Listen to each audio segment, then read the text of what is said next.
You are live. Shalom, shalom. Shalom.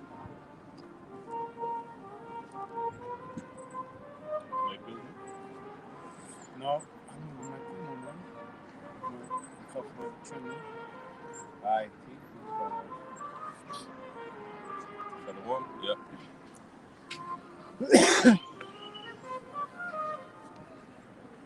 Ja, volgens mij is het niet goed. Ja, is wel beter. It's better. Better.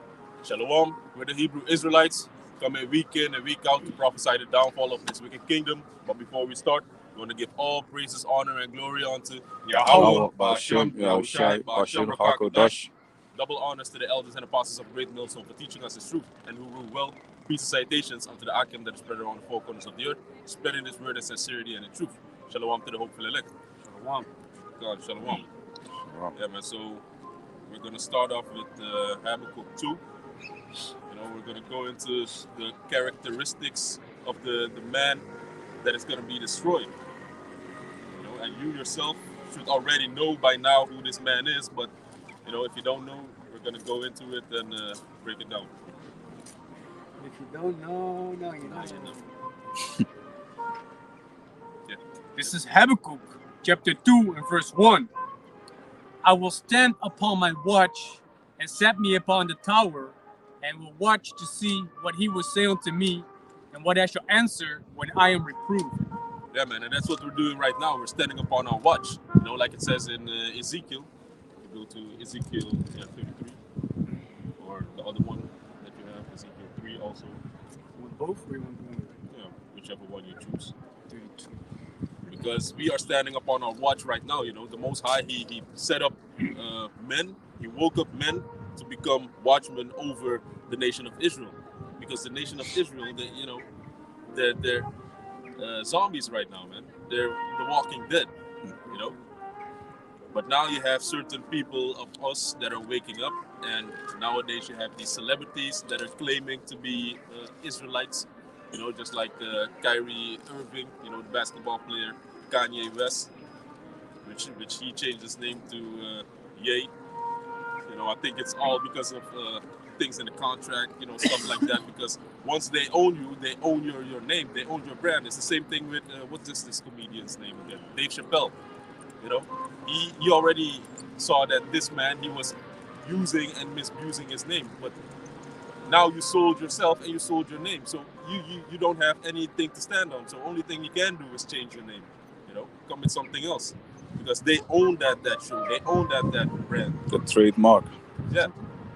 Because once you are basically leading your life onto Satan and signing up your name with blood and things like that, they tell you what to do, man. They tell you, hey, go talk to Spotify. Hey, go to talk to Deezer, man. Go talk to this company. Why? Because you need to make them money. You don't own yourself.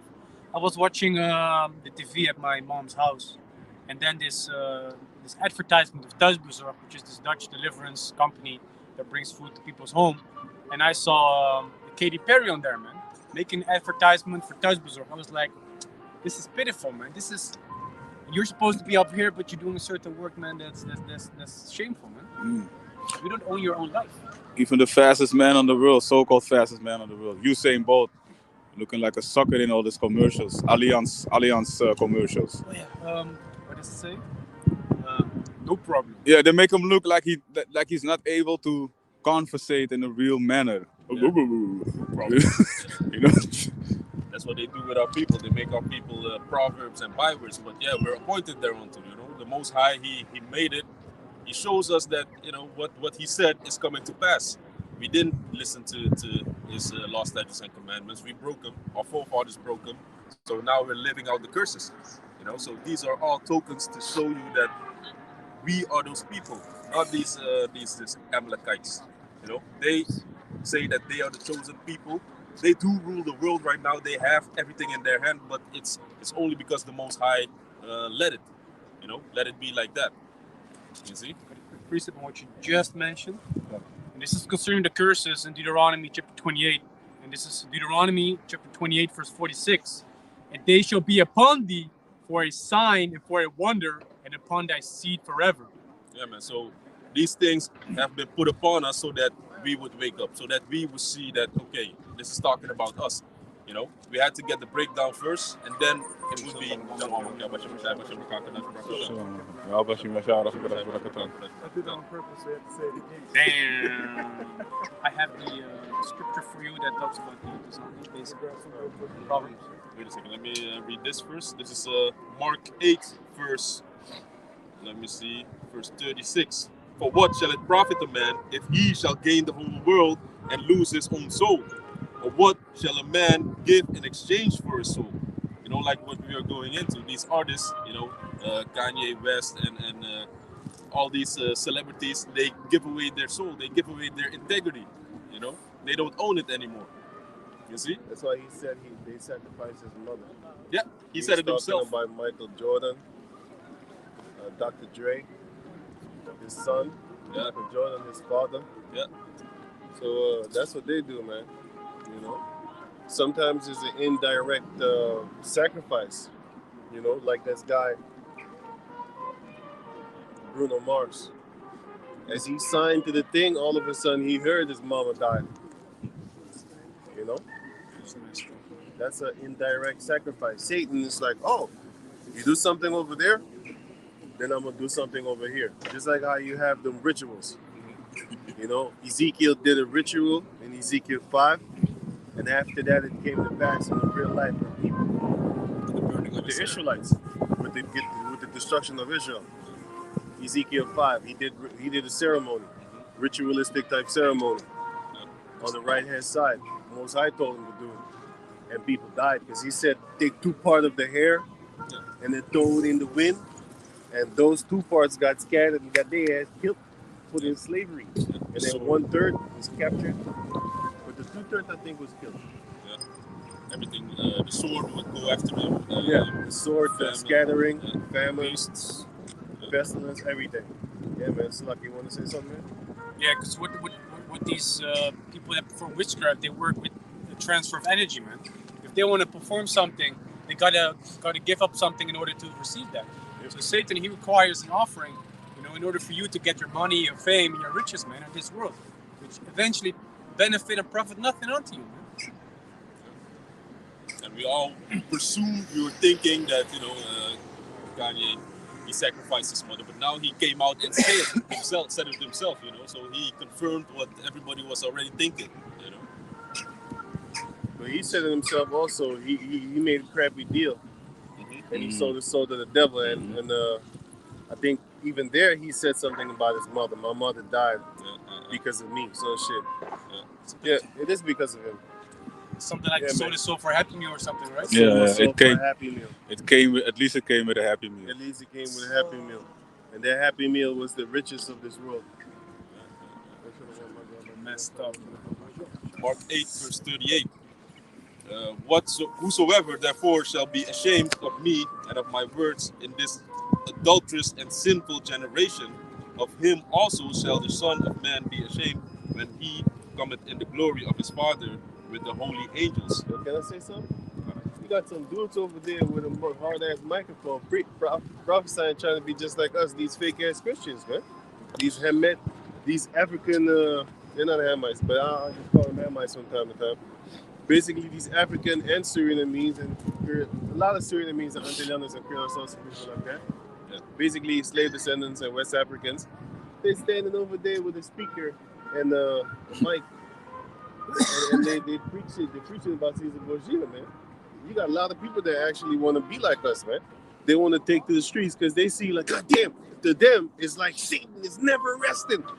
We got to do the same as these devil negroes. Always with the black Hebrew slice. Fucking hate the man. They might not use the word fucking, but I bet your ass they hate their guts, man, because when they come to you, they speak with that violence, man. You know what I'm saying? We ain't even talking like that, man. That's how they talk when they talk to us, and they're talking about, I do this in love for you. Yeah. If they had swords, they would kill us. But that's up to the Most High, because he's not gonna allow that. You know, because they're gonna be put to death. Y'all heard this up.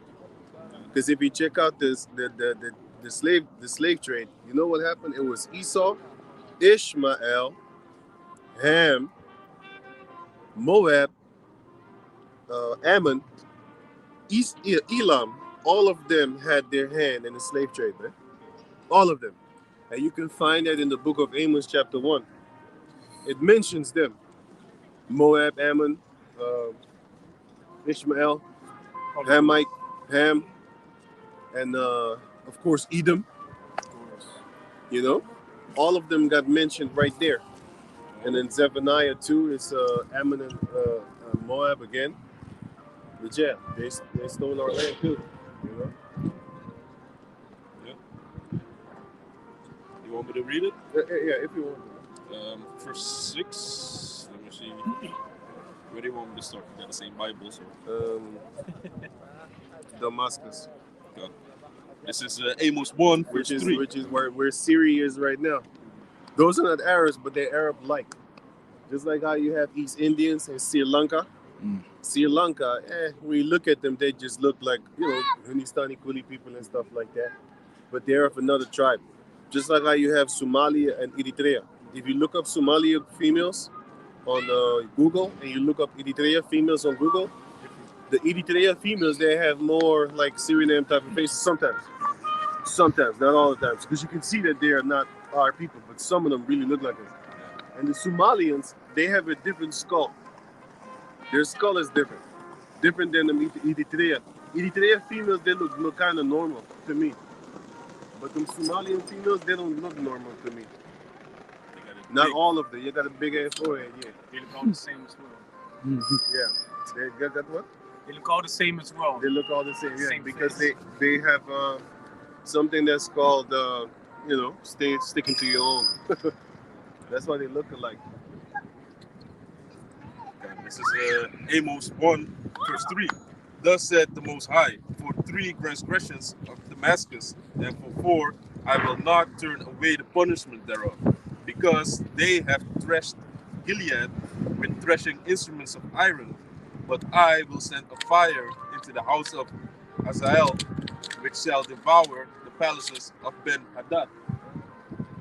I will break also the bar of Damascus, and cut off the inhabitant from the plain of Aven, and him that holdeth the scepter from the house of Edom, and the people of Syria shall go into captivity into Kir, said the Most High. Thus said the Most High, for 3 transgressions of Gaza, and for 4 I will not turn away the punishment thereof. Gaza is them Hamites, but them Arabs are in that country right now. In that region right now. Because they carried away captive the whole captivity to deliver them up to Edom. That's what the Hamites did. They delivered us up to the Edoms. But you got to understand, Jeremiah 34, you had jakes that was selling jakes. So what happened in the transatlantic slave and the Indian Ocean slave? Because the Indian Ocean, the motherfuckers sold us through there. Okay, so it's not just Edom, not just Ham, not just Ishmael. East Indians had a part in it too. Iran had a part in it also. That's why until this day they got black feet in Iran also. Yeah. But anyway, so what they did was this: you had Ham working together with Ishmael, and then they came together with the house Negroes. How? The book of Judith, it shows you that it was the house Negro that told our secrets to these Assyrians and Syrians. You know, he said, listen, if they follow their God, don't mess with them. If they don't, then we can attack them. So you get the house Negroes. They was telling the outcasts, they was talking about the outcasts of Israel, which was on the west coast of Israel, was on the west coast of Africa. They was telling the people around about, like, yo, this is what you need to do to destroy them. Those were some house Negroes telling them what to do. And then the motherfuckers went and did what they was told to do, how to do it. And that's how they got the bulk of the Judah, Benjamin, and Levi in the slavery. Because Israel, it was done. That land was done after 70 AD. It was done. The Ishmaelites was in that land now, and they hated us.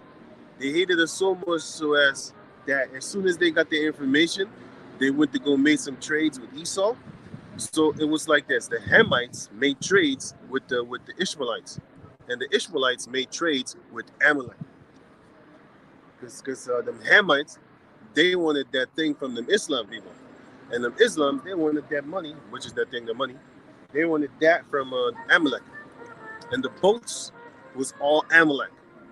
You know, not to say the KKK and the Nazis and the average devils, the Edomites, didn't have no part in it. Why? The KKK hates the Amalekite people, the so-called Jews. The Nazis hate the so-called Jews, but they still hate us though. They were still lynching us and stuff like that.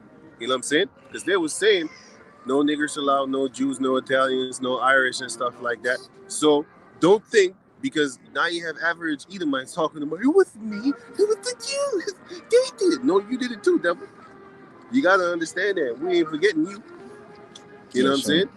We ain't forgetting you because you was the ones that was hanging us too, burning us, torturing us, raping our women, castrating us, selling us further, off of the auction block, buying us off of the auction block. Yeah, the Amalekites used to sell us, but you regular Edomites used to buy us and then torture the shit out of us. So you gonna pay too. You ain't escaping. Talking about it wasn't us. It was only the Jews. It was the Jews. It was you too. It's the same people. I got that in Jude 5 with the trader. This is Jude 5, verse 18. But when they departed from the way which he appointed them, they were destroyed in many battles, very sore, and were led captives into a land that was not theirs. And the temple of their God was cast to the ground, and their cities were taken by the enemies. But now are they returned to their power, and are come up from the places where they were scattered, and have possessed Jerusalem, where their sanctuary is, and are seated in the hill country, for it was desolate. Now therefore, my Lord and Governor, if there be any error in this people, and they sin against their power, let us consider that this shall be their ruin, and let us go up, and we shall overcome them. This is what they did, man. They did overcome us because they knew that if we kept the law, they wouldn't be able to mess with us. That's why they was able to go to the Native Americans in America and destroy them. And it was not only Hernando de Soto. I made a video about that. He documents that there were three type of Native Americans. There was the African-looking one. Then he said there was a small, feminine, small face, small nose, Asian-looking one. And then he said there was a tall, thin, Asian-looking one. Those were the other tribes that was there too. We know that the so-called Negroes was already there when they went there before 1600. They went there in the 1400s and they saw the African-looking tribes. That's what they said. They called them all Swarsa. You know what I'm saying? They called them also an Tonti. They said it was a bunch of Tonti people and Swarsa, like black people. Tonti means brown. So they saw brown Native Americans and they saw the African-looking one because they said, I'm reading it as I Hernando de Soto. If you Google it, Hernando de Soto when he went to America, check that out. If not, I'm trying to put it in the description box if I remember it. But anyway, he went there and he said he saw the broad-looking ones, the African-looking natives then, and those were the tribes that he could not win. That's Reuben. He couldn't win those. He said they was too strong to take over, but the other ones they took them over. That's how Reuben never lost.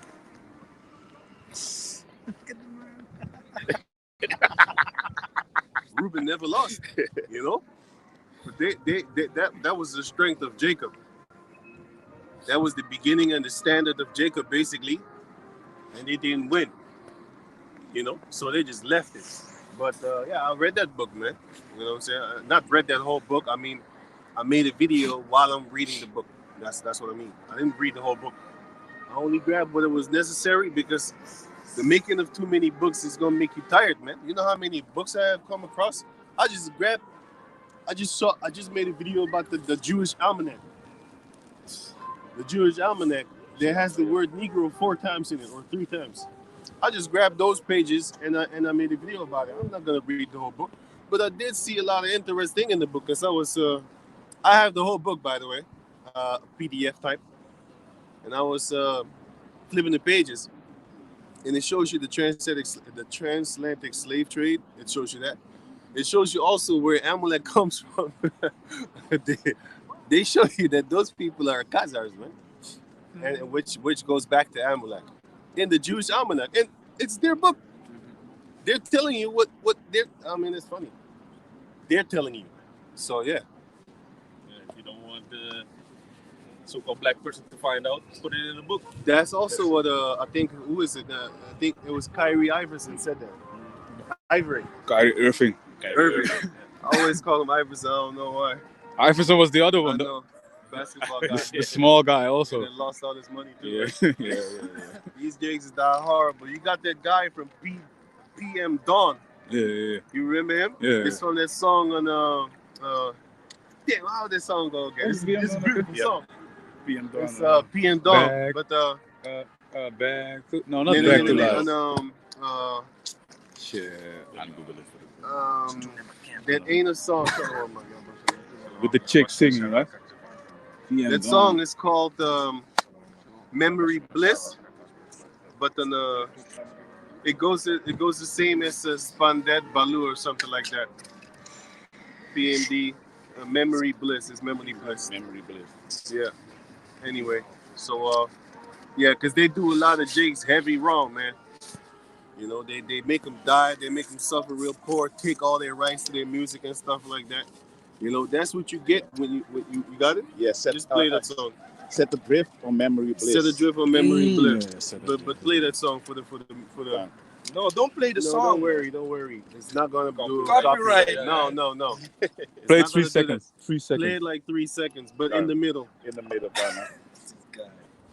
Hey, DJ, play that song, DJ. You got commercials? I Yeah. got commercials on this one. You're making these people rich, man. Yes. You need to stop that shit. Put an ad block on there. You know, get them out of here. Yeah, this song.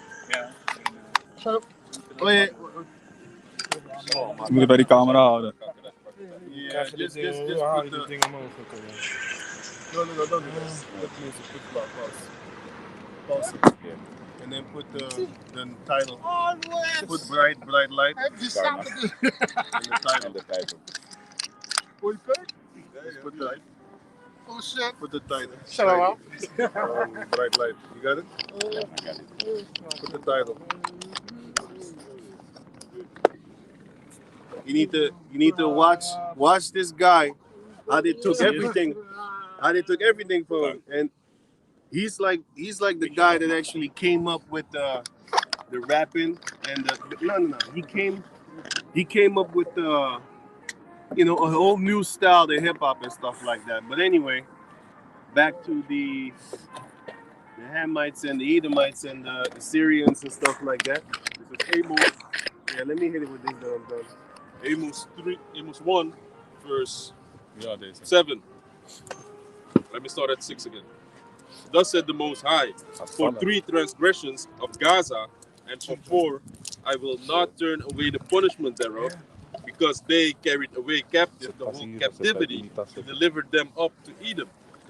But I will send a fire on the wall of Gaza, which shall devour the palaces thereof, and I will cut off the inhabitants from Ashdod, and him that holdeth the scepter. Ashdod is a Hamite again, because those are all Hamites. But nowadays you have Esau living in that land. You know, that shows you that in Gaza you had Hamites, but Arabs is living there now. And Ashdod you had Hamites again, but Edomites, Amalek is living there now. So the Moses is still going to judge them according to the region and also according to their nation. Because the Hamites, just because you're not in that land, don't mean you ain't gonna pay. Those are the things you did. You helped sold us to the Arabs and the East Indians and the Asians and the other Hamites and also on Esau. And I think I said Ishmael already. We're going. Zechariah 9. That's Yeah, you can do that when I'm going. Wow. Amos 1 verse 8. And I will cut off the inhabitants from Ashdod, and him that holdeth the scepter from Ashkelon, All your rulers are gonna be cut off. and I will turn mine hand against Ekron, and the remnant of the Philistines shall perish, said the Most High. All you Hamites, and who's living in Philistia right now? A bunch of Arabs. So guess what? These cave people that are in that land, along with the Arabs, they're both going to be rooted out the land, and the true Hebrew Israelites are going to be put back in the land where we belong. Go on. Verse 9. Thus said the Most High, for 3 transgressions of Tyrus, Tyre is also another bunch of Hamites, but who's in that land right now? Ishmael. and for 4 I will not turn away the punishment thereof, You're not going to get away with that. because they delivered up the whole captivity to Edom. That's what they did. They did it. It was them warrior-ass Hamites that came down and that basically snatched us from a whole big region as big as freaking I think as big as America, man. You know, because that whole big region of Africa was called Negro land, and then there under there was the kingdom of Judah. You had the Fort Benjamin, which is just like Fort Knox. This old Fort Benjamin from the Benin people, and you had a lot of people, man. You had even the tribe of Gad over there, man. And you have people that call themselves Gad over there until this day, and they look just like so-called West Africans, man. You know, they're the tribe of Gad. Is when they went to Americas, you gotta understand they have been laying with these Moabites and these Ammonites for decades, and they have also been laying with people of Assyria. So they look kind of not like the other tribes, you know what I'm saying? But the Lord is gonna fix that, man. You think you think Wesley Snipes is still gonna look like Wesley Snipes? He's not gonna look like Wesley Snipes. Once he get that power from Yahweh Shem Yahshua, that new body, he's not gonna be able to look like himself no more. Nobody's gonna be like, hey man, you used to be Wesley Snipes back in the days. Nah, man. It's gonna be everybody gonna have a new body in the twinkling of an eye, man. You know, 1 Corinthians 15 speaks of that. Can you finish it? Where's the touch button? That's the hard. You have a map. If you look for the, let me see, it's called the Royal Map with the maker of Emmanuel. They don't call it that no more. You know what you need to do? You need to go to Google and type in on Slave Coast map 1747 or 1737. From 1737 until 1747. But you don't need to put the 17. Just put in Slave Coast map. Slave Coast map, Google. Check it out. Yeah. And it shows you also that they would have ships, slave ships leaving London ports, carrying black European slaves. Ships landed in Africa carrying black Scots, black Irish, black Brits. Call the book's name and call the page name of the book. Now, this is so that somebody else could go and find it too. This is irritating when somebody's quoting something and you want to research it yourself, but you know you might find a PDF online, but you don't know which page he just read from. It's this one. Yeah, so this is the book. Yeah, but I have a big one. I have a map that's like 60 MB.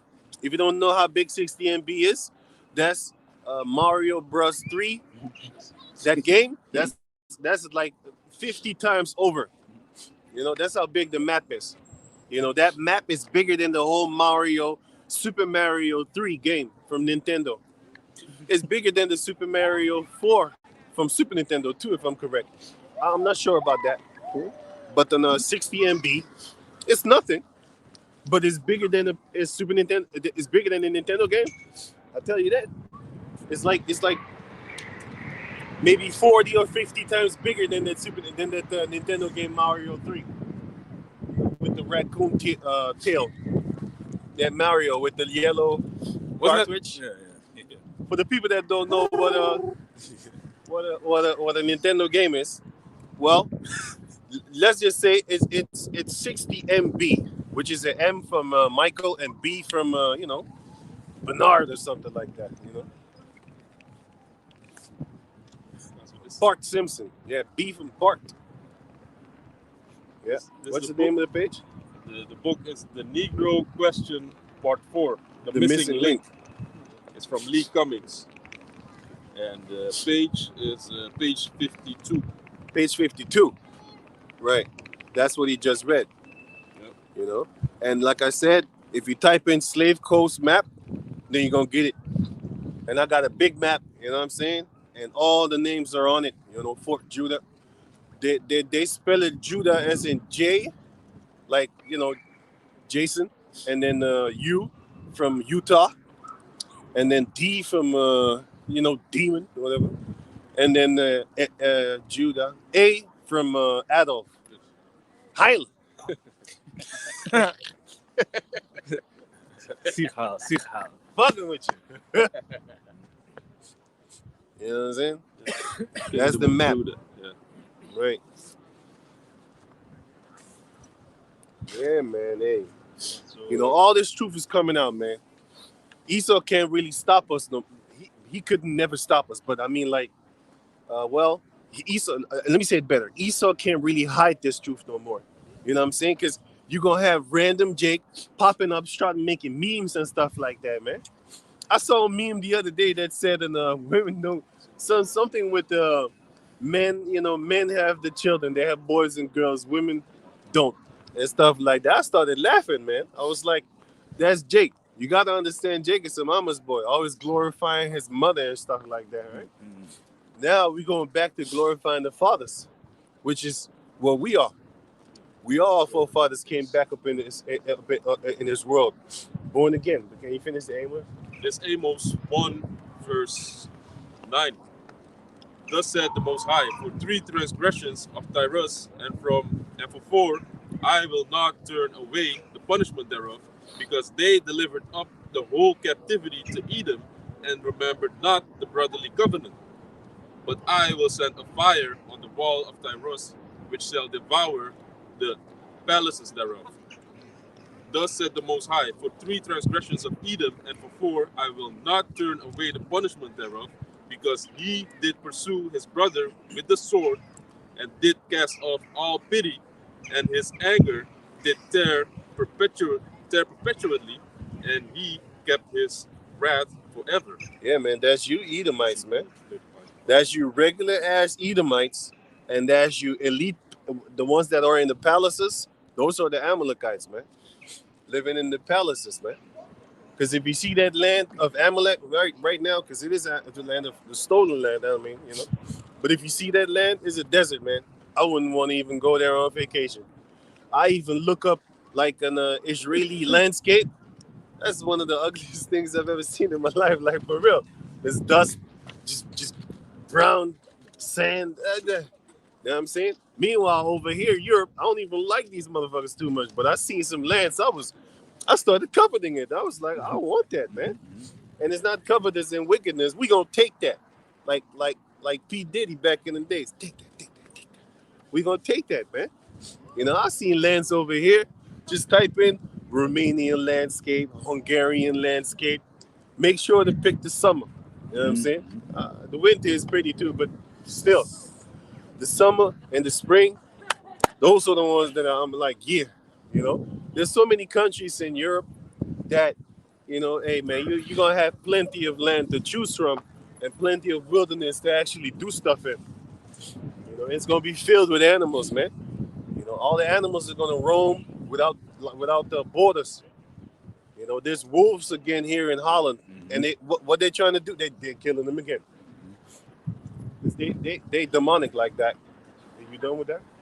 Amos 1, verse 11. And his anger did tear perpetually. Hurry up. And he kept his wrath forever. But I will send a fire upon the Teman, which are the wise men of Edom. which shall devour the palaces of Basra. Thus said the Most High. Palaces of Basra. Basra is the head city of Edom, and the palaces are basically where the elites are. It's not necessarily in Edom right now, because the palaces of Basra are right here in Holland. They're right there in England. They're right there in America. They're right there in Australia. You know, Australia has only a population of like, I think it was 20% of the whole continent is really populated. Think about that. 20% of the continent is populated. The rest is kind of desert, but then you have tropical regions there too, full of a lot of sweet water. You know. So hey man, the Mosai is gonna rejuvenate that. He's gonna rejuvenate Greenland, because under that layer, these Edomites, they found out that there's like a forest over there. That's why they make movies with the guy Dre Johnson, Yeah. where they jump under the ground and then they come into another world where the sun is at. Crazy stuff. No. Not Jumanji, the other one Nah. with the island and stuff like that. They go The forbidden something like that. country or something. Yeah. Something like that. But then it has like dinosaurs over there and stuff like that. I'm not saying dinosaurs are in Greenland. No. I'm just referring to that movie. They had dinosaurs in there too. But we gonna get that back, by the way, in the kingdom. So is you done with that, man? Because everybody's already here, I believe. Amos 1 verse 13. Thus said the Most High, for 3 transgressions of the children of Ammon. Ammon too, man. Don't forget them Ammonites in Japan right about now, man. Doing all that little fancy technology shit, you know. Being a partaker with Esau, being a wife to Esau, you know. Also Moab being a wife to Esau, man. You know, basically you're that bitch. That's what I said. Moab and Ammon are a bunch of bitches to Esau. That's what I said. Go on. And for 4, I will not turn away the punishment thereof, because they have ripped up the women with child at Gilead. Yep. That they might enlarge their border. Yeah, man. That's what you did in that time. You know what I'm saying? So you're going to pay for that. But Is that done? No. It's 2 verses. Okay. But I will kindle a fire in the wall of Rabbah, and it shall devour the palaces thereof. Rabbah is the head city of Ammon, which is the head city of Japan. You have little Tokyo in America. That's Rabbah too. Everywhere the Ammonites are, that's a little Rabbah. Just like how everywhere Israelites are, that's a little Jerusalem. Everywhere Esau is, that's a little Basra, especially when they're in their rulership over there. You know, when you go to the West Indies, when you go to the regions where the Edomites are, they basically run the whole fucking place. You can't go over there living there for more than 300 years, 200 years. Your people been living there. You can't go over there. They're talking about you trespassing. Where's your card at? Are you what? The only way you're gonna get into those gated areas is if you show them an ID that you work there. And when I say work there, you cleaning up stuff, man. You cleaning their pool. You taking the dirty ass hair out of the holes in the pool and stuff like that, man. When it's plugged up, that's when they start calling you. Hey, come here. Go get your hands dirty. Go get your hands wet. Can you finish it? Amos 1 verse 14. Right. But I will kindle a fire in the wall of Rabbah, and it shall devour the palaces thereof, with shouting in the day of battle, with the tempest in the day of the whirlwind, and their king shall go into captivity. All your kings are gonna be servants, man. They're gonna lick boot. He and his princes together, said the Most High. And your princes. Don't forget your princesses, man. Your daughters. Don't forget your daughters. And we're gonna come for your daughters too. So with that, I'm gonna say shalom.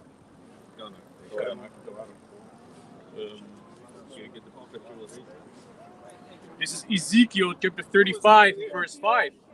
Because thou hast had a perpetual hatred, and hast shed the blood of the children of Israel by the force of the sword in the time of their calamity, in the time that their iniquity had an end. God, yeah, man. So that's that perpetual hatred that Esau has for his brother. for the Israelites. You know, up until this day, he's slaying us. You know, in America, you see he's gunning Israelites down. You know, that's that perpetual hatred that he has in his soul, in his spirit. Because Genesis 27, you get it? This is Genesis chapter 27 and verse 41. And Esau hated Jacob because of the blessing wherewith his father blessed him. You see, so that's that perpetual hatred that he has. He hated us. He hated the Israelites. Wait a second. He hated Jacob because of the blessing that he got. You know, and now he's like, okay, I'm gonna wait until my father's dead so that I can slay him. And that is seared. And that's kind of seared in his soul. You know, time and time again when he has that hatred when he sees us. You know, that's that um, when you look at Esau, you know, certain people, you see that they just hate you. They have that hatred within them, their soul. And Esau said in his heart, the days of mourning for my father are at hand, then will I slay my brother Jacob. Yeah. So that's that hatred that he has, and he's coming to get us, man. He wants to kill all the Israelites for that blessing, you know, but he can't get it. You know, his blessing is the sword. That's why when he guns us down, when he kills us, you know, he's not in trouble. He's not in trouble like other men, like the scripture says. You know, the Most High gave him that blessing, and he can go around killing, raping, robbing, and murdering. You know, but nothing's happening now. But the time is pending. You know, the time is going to come where the Most High, he's going to bring that judgment upon Esau. You know, like we're going to go into Habakkuk 2. I wanted to start with that. Obadiah, it's a precept. Yep. It's Obadiah in verse 10. For thy violence against thy brother Jacob, shame shall cover thee, and thou shalt be cut off forever. Yeah, man. So the end of Esau is going to be that he's going to be cut off forever for the violence against his brother. You know, we are the twin brother of Esau, but he's the evil brother, and we are the good one. You know, we're supposed to be. Yeah, we're supposed to be the good one. So ultimately, we are going to have that within us. We are going to be righteous, you know, and Esau is going to be cut off, you know. Did you have other pizza? In 2nd Ezra 11 and 46 on down.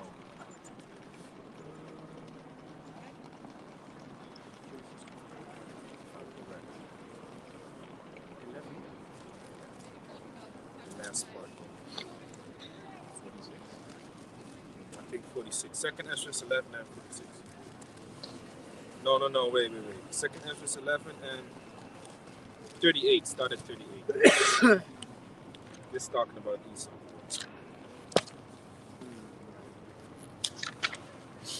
Read. This is 2nd Esdras chapter 11 and verse 38. Hear thou, I will talk with thee, and the highest shall say unto thee, art not thou it that remainest of the four beasts, whom I made to reign in my world, that the end of their times might come through them? Okay, stop and grab Daniel 7. So, what is the four beasts talking about? Break it down. Yeah, man. The four beasts is speaking about the four rulerships, the four empires that have been set up. You know, and Esau is that last beast that has to be destroyed in order for the kingdom of heaven to come. You know, by measure did the Most High measure the times, and he measured it with certain rulers. You know, and we're living in that fourth beast right now, that rulership of Esau. Yeah, man, because the word world, eon, goes in time and rulership. You know, the period of time that a nation has received from the Most High to rule. That's why it says, when shall be the end of the world? You know, the end of Esau's world. That's what it's really referring to. And the world of Jacob to come, which is going to be the kingdom. Go to Daniel 7 and break down chapter 7 completely about the beasts.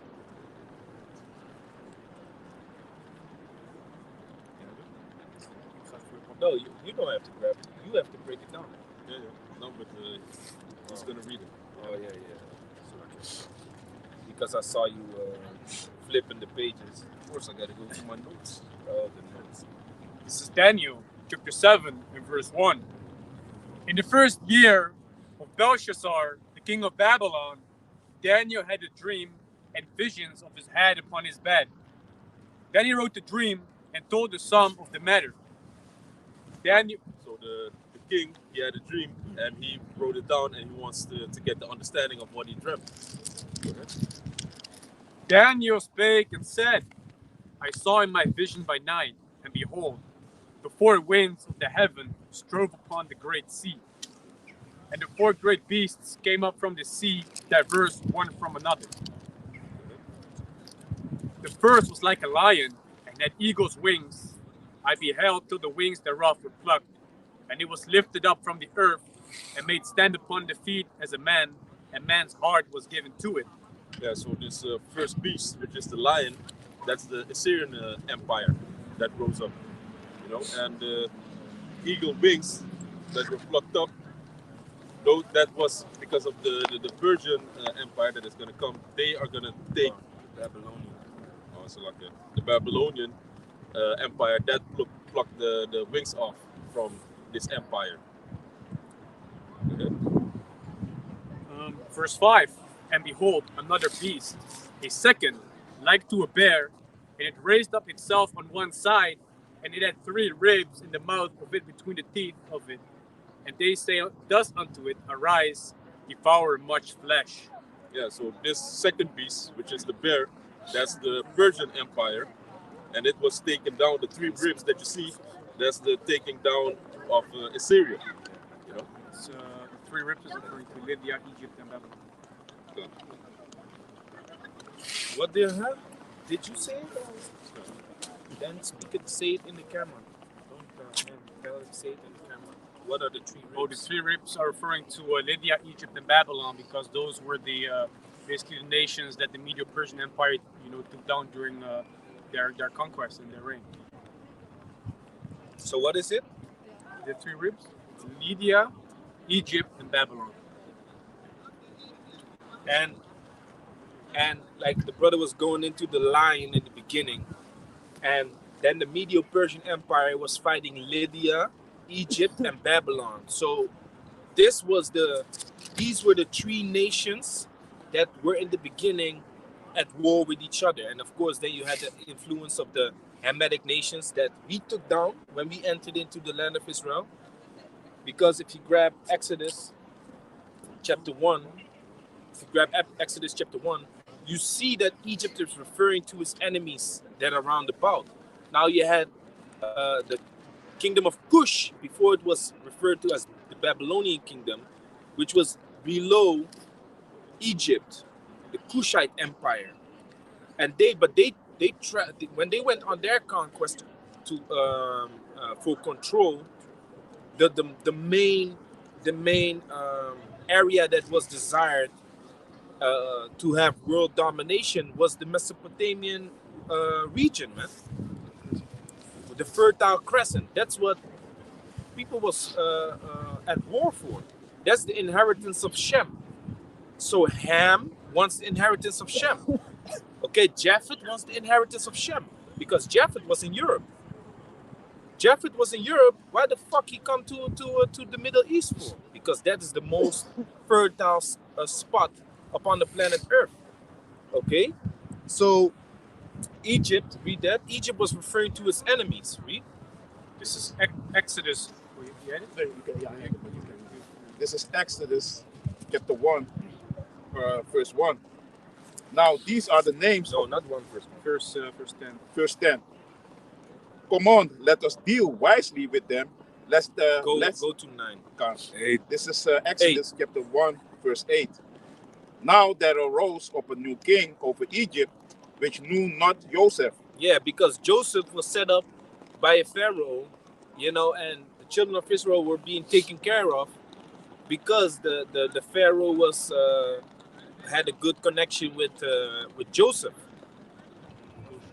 Because Joseph was the president over Egypt. You see, he was under the pharaoh. He was governor, president. He was under the pharaoh, man. Go on. Just like how Daniel grew up under the king. There was no one above Daniel. Likewise, it was the same with Joseph. And Joseph received an inheritance in Egypt for the children of Israel, which was the land of Goshen. Okay, the region of Goshen, because Goshen is a city, and that region was given unto the children of Israel. But then a different Pharaoh came in instead that was not familiar with who Joseph now actually was, or why he should have respect unto Joseph. Go on. And he said unto his people, behold, the people of the children of Israel are more and mightier than we. So politically, this Pharaoh is looking like, hey, this is absolutely not a wise thing for us to do. We let them multiply like crazy in our land, but if they become more than us, they might join with our enemies that are round about and overtake us. Okay, that's why Esau uses the technique to constantly call us the minority. Because if you think that you are the minority, you're going to believe that you are the minority. Meanwhile, the majority of the people in America are Latinos and so-called Negroes. So-called Latinos and so-called Negroes. Okay, today I saw a map. I saw it too. Yeah, man, I should have saved that one, man. Which showed the areas where the population is, which ethnicity is the highest, has the highest population in certain states of America. Then you saw in the east, in the western parts of America was predominantly the northern tribe, Hispanics, so-called Hispanics, and then on the eastern part of America, predominantly so-called Negroes, man.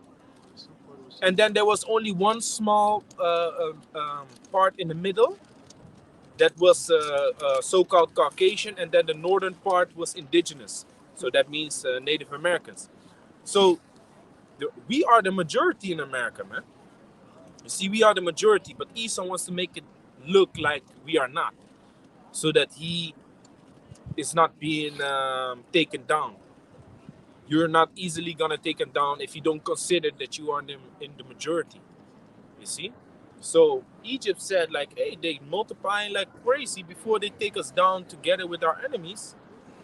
Hey, let's eradicate them, man. Go on. Come on, let us deal wisely with them, lest they multiply, and it come to pass that when there falleth out any war, they join also unto our enemies and fight against us, and so get them up out of the land. Yeah, man, because the threat of the Assyrian Empire was already there, and the threat of the Babylonian Empire, which later would be the Babylonian Empire, the Cushite people, was also there. So what happened was you had Egypt in the middle, and then you had the Assyrian Empire coming from the east to the west to attack Egypt, and then you had the Cushite Empire coming from the south to the north to attack Egypt. Now what happened was, first Assyria took over Egypt and the Middle East, but then Cush pushed up, took over Egypt, and then also took over the Middle East, so Mesopotamia, and then it transitioned from Assyria, but then the Babylonian Empire took it over. So it was a transition. A long struggle, hundreds of years, maybe 900 years or something. They'll be fighting against each other. Yeah, so it was a transition, man. The Assyrian Empire never really had complete domination because it was always the battle between Egypt, Assyria, and Babylon. So the line was set up. There was a moment in time that the Assyrian Empire had the dominant position, but then the Cushite Empire came and the Babylonian Empire was set up, and then the beast that looked like a lion with wings, the wings were taken off, meaning that valiant power was taken away from the Assyrian Empire, and the lion transformed into a man, which that man represents Nebuchadnezzar, which was the first ruler of the Babylonian Empire. You see? And then like I said, the Medo-Persian Empire came, which the Medes are Elam, or the Persians are Elam, which are the modern day Iranians, and Iraqis, I believe also Iraq and Iran. And then the Medes are Japhet. You see?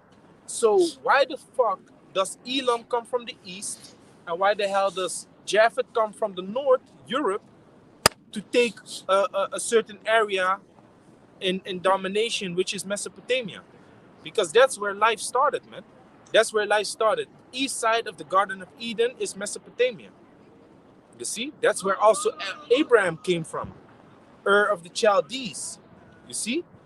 And that's where Esau did his research that mankind first started. Because in the history books you find that mankind started in Africa, but then they found the site which is called Gobekli Tepe. Gobekli Tepe is a ancient structures wherein they was describing the stars and the astronomy, with their structures. They they carved out the scorpion. On top of the scorpion, they carved out an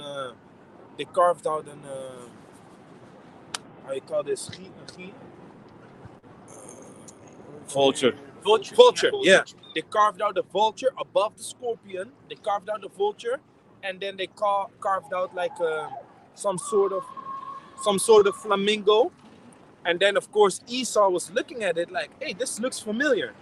And then they put that picture up into the stars, and it lined up with the constellation. So they was already busy with the stars. So now Esau said like that we found this ancient site that dates back like 2000 BC, which is before the Egyptian empire was set up. 2000 BC, it really just shows you the period after the flood, how mankind started to build up. And they called them the Sumerians. You might think about the Samaritans, but it's the Sumerians. Yeah, the Sumerians. Yeah, Sumer. Yeah, which was where? Mesopotamia. You see, where man started first. Now, the Turkish government is all like they don't really want to let Esau do his digging, but because it's around Armenia, and it's close to Armenia, close to Turkey. Now, guess what? Where did the Ark of Noah land? Between Turkey and Armenia, which is Mount Ararat. And from there on out, you had Shem, Ham, and Japheth spread. Okay? So Esau took these carved out things, and they put them in the sky, and now they said like, okay, so what we used to say that life started in Africa and all that stuff, basically we can just throw that shit out the window, because there was life found in Africa, but it was not intellectual like how it was in the Middle East, like with Shem, because they found these structures. So I'm just trying to put my whole story back together, because I go sometimes to add onto it. For you. Yeah, wait with that. So that was Sumer, and they had this. Oh yeah. So now, when they digged into the records of these people, they speaking about a flood. They speak about the flood that came, and the people that survived that flood were chosen, and they were taken care of by a fish god, which we know as Dagon, because in the scriptures it refers to as Dagon, but they called him something else. Let me see. It's funny that you mentioned the flood, because I was thinking about that, because every nation upon the earth has a similar story to that. Exactly. But it all originates to Noah, man. But the true understanding of what actually happened was given unto the Israelites. Is that God they called Enki? The word he is being called Dagon, but also Arotrios. The word Arotrios means both plowmen, and pertaining to agriculture. Exactly, because they said that this Dagon, which the Philistines also worshipped, Dagon, the fish god, he has a fish on his head. Let me show you. And get the record wherein the statue of Dagon, they stopped worshiping him. Samuel. So, yeah, because that's why also we disannul the power of these so-called Egyptian gods, right? These so-called Egyptian gods, we look at them like, okay, if the power of the Egyptian gods was here, where are they now then? Why is nobody worshiping the Egyptian gods up till this day? If they are so powerful, that faith or that belief should have remained. But guess what?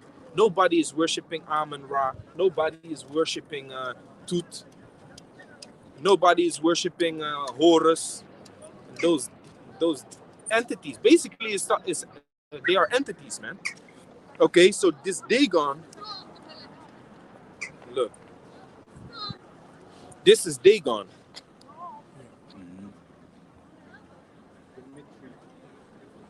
And this is also, like the brother states, is where the Mitri comes from. The Mitri that the Pope has on his head. So Dagon, that belief in Dagon dates back to the beginning of times after the flood. Because you have to think, the known world was covered with water. Now, what God would be able to protect you from water? The God that comes out of the water, right?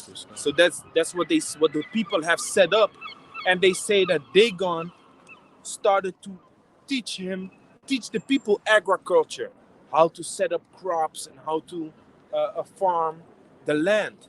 So when they look at Gobekli Tepe, and also this on other side, it sounds like it's also with Tepe in the end. They see that they learned how to farm the land, and their whole statement with that is that Dagon taught them this. You see? So yeah, man. And then when we go to the scriptures, we see Dagon is nothing. You see, Dagon is nothing in comparison with the spirit and power of Yahweh Shem Shai. The Heavenly Father is laughing at Dagon, man. Freaking the people that be worshiping Dagon got hemorrhoids.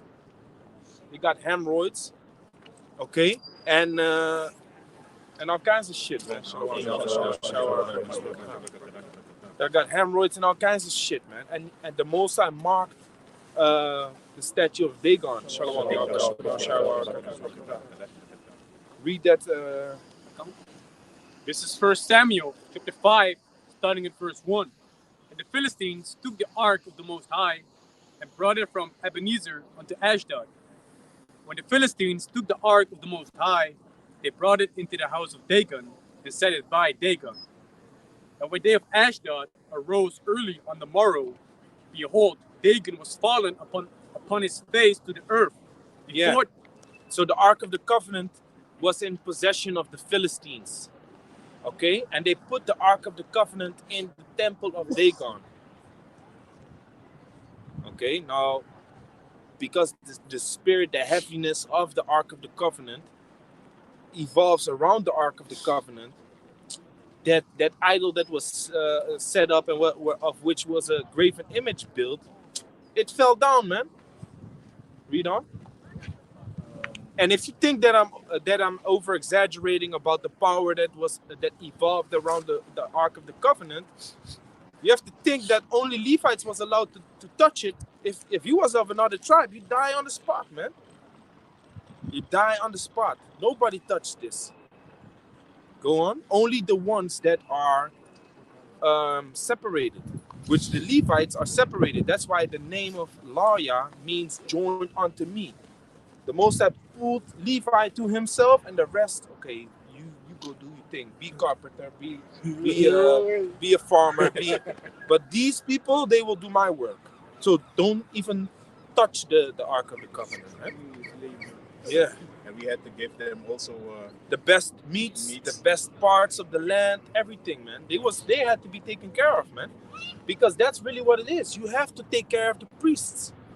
Give me that in Micah. I always confuse Micah and Malachi.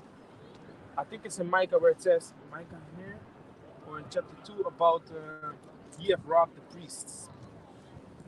Okay, read on. Um, and they took Dagon and set him in his place again. Yeah, so when the worshippers of Dagon came, they was like, oh no, he fell down. So here it is. If this deity, if this so-called deity was a real power, a real god, you wouldn't have to set his statue back upright, man. But they was like, oh no, let us help you, God. He's no God, man. He needs to be set up straight again. Precept. Yeah. This is Baruch chapter 6, or the epistle of Jeremiah, verse 27. Malachi 3 and 9. Oh, no, wait. Malachi 3 and 8. They also that serve them are ashamed. For if they fall to the ground at any time, they cannot rise up again of themselves. Yeah, if a statue, this account is speaking about why are you worshiping a statue? If it falls down, you are the one that has to pick it up again. Why are you worshiping it? That clearly shows that you have more power than that statue. Why are you picking it up? If it's so powerful, it's supposed to, get back right up out of itself, right? Read on. Neither if one set them upright can they move of themselves. Neither if they be bowed down can they make themselves straight, but they set gifts before them as unto dead men. Yeah, it's nothing. It holds no life in it. It's stone or wood, whatever. When you chop down wood, the life is out of it. You see, when you chop down a tree, there's no life in it no more. That's why Christmas is such a vain celebration, because Christmas goes back to, putting sacrifices under the tree for the tree. Because why do they put the pine? It's a pine tree, right? Mm-hmm. It's a pine tree. Why do they choose a pine tree? If you look at the trees over here right now,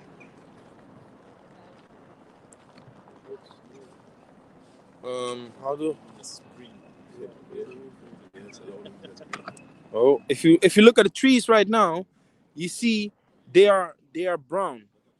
The leaves are brown. The leaves are brown. You see? But guess what? A pine tree in the wintertime, it doesn't turn brown. It holds its green leaves. So it goes into the worshiping of a stock. It goes into the worshiping of wood, man. This pine tree. And I believe in the Dutch, they also have a song wherein they worship the tree. They say, oh pine tree, your branches are so beautiful. Mm-hmm. I've seen you in the forest.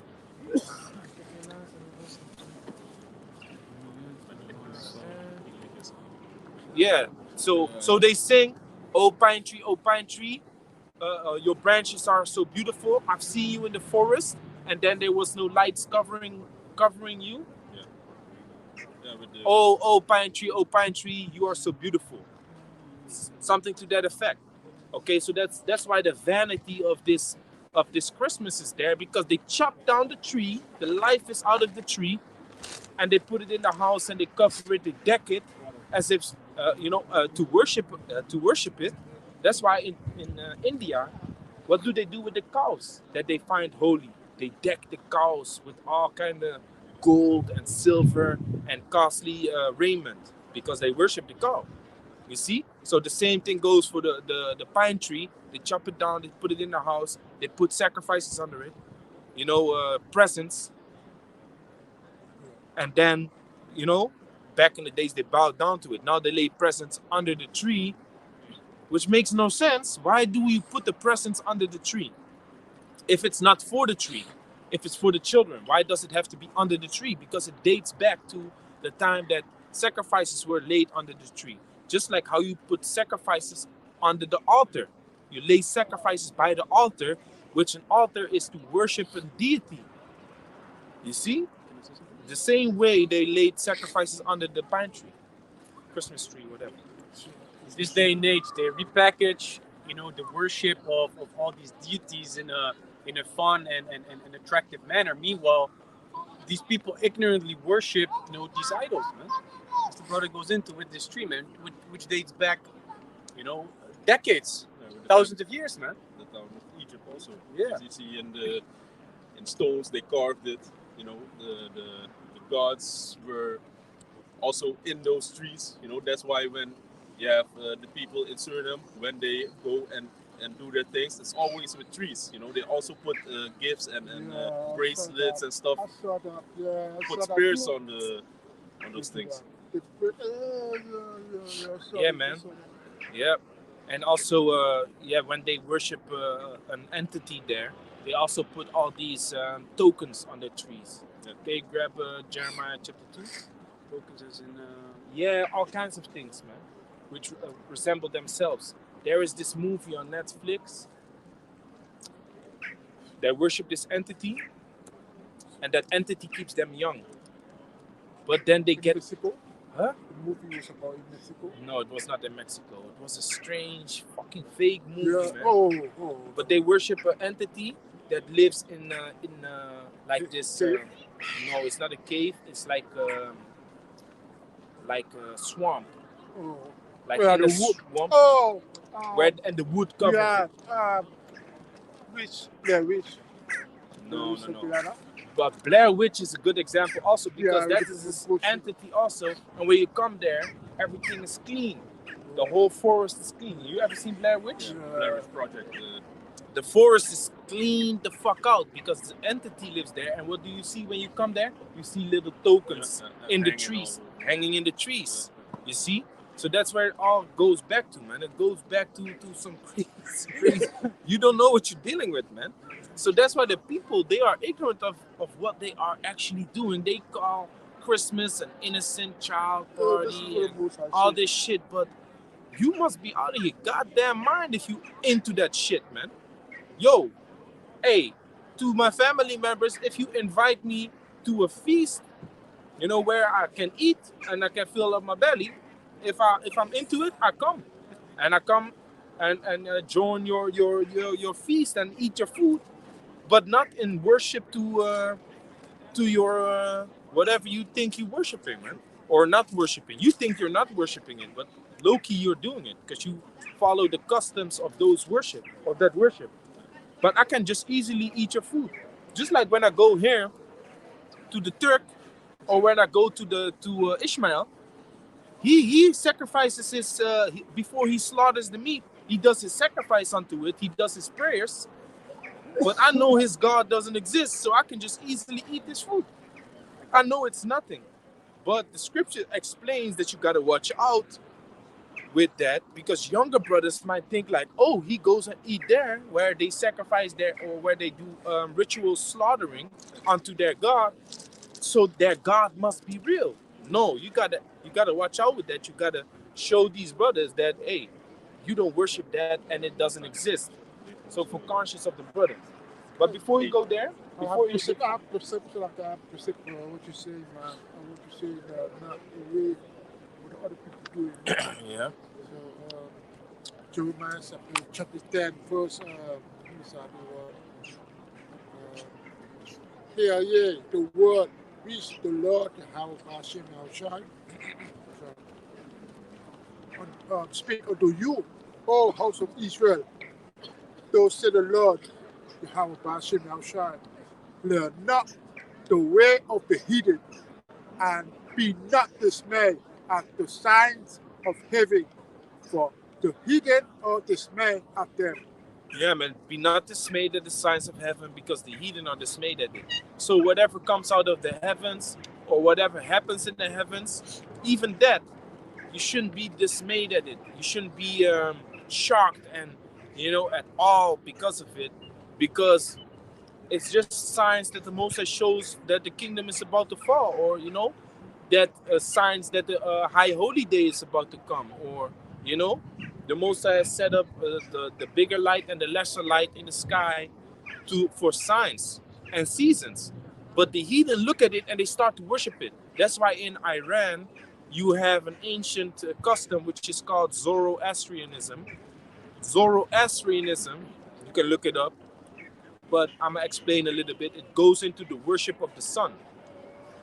It goes into the worship of the sun, and how do they um, how do they praise the sun in that worship? They take a branch, and they put it to the nose like this, and then they worship the sun. That's why the scripture says they put the branch to the nose, branch to the nose, which a lot of jakes break that down as if that shows that you are allowed to smoke weed. Yeah, you see, it says they put the branch to the nose. First and foremost, if it was talking about weed, it says here that it's wicked, that you shouldn't do it. So why you justify it?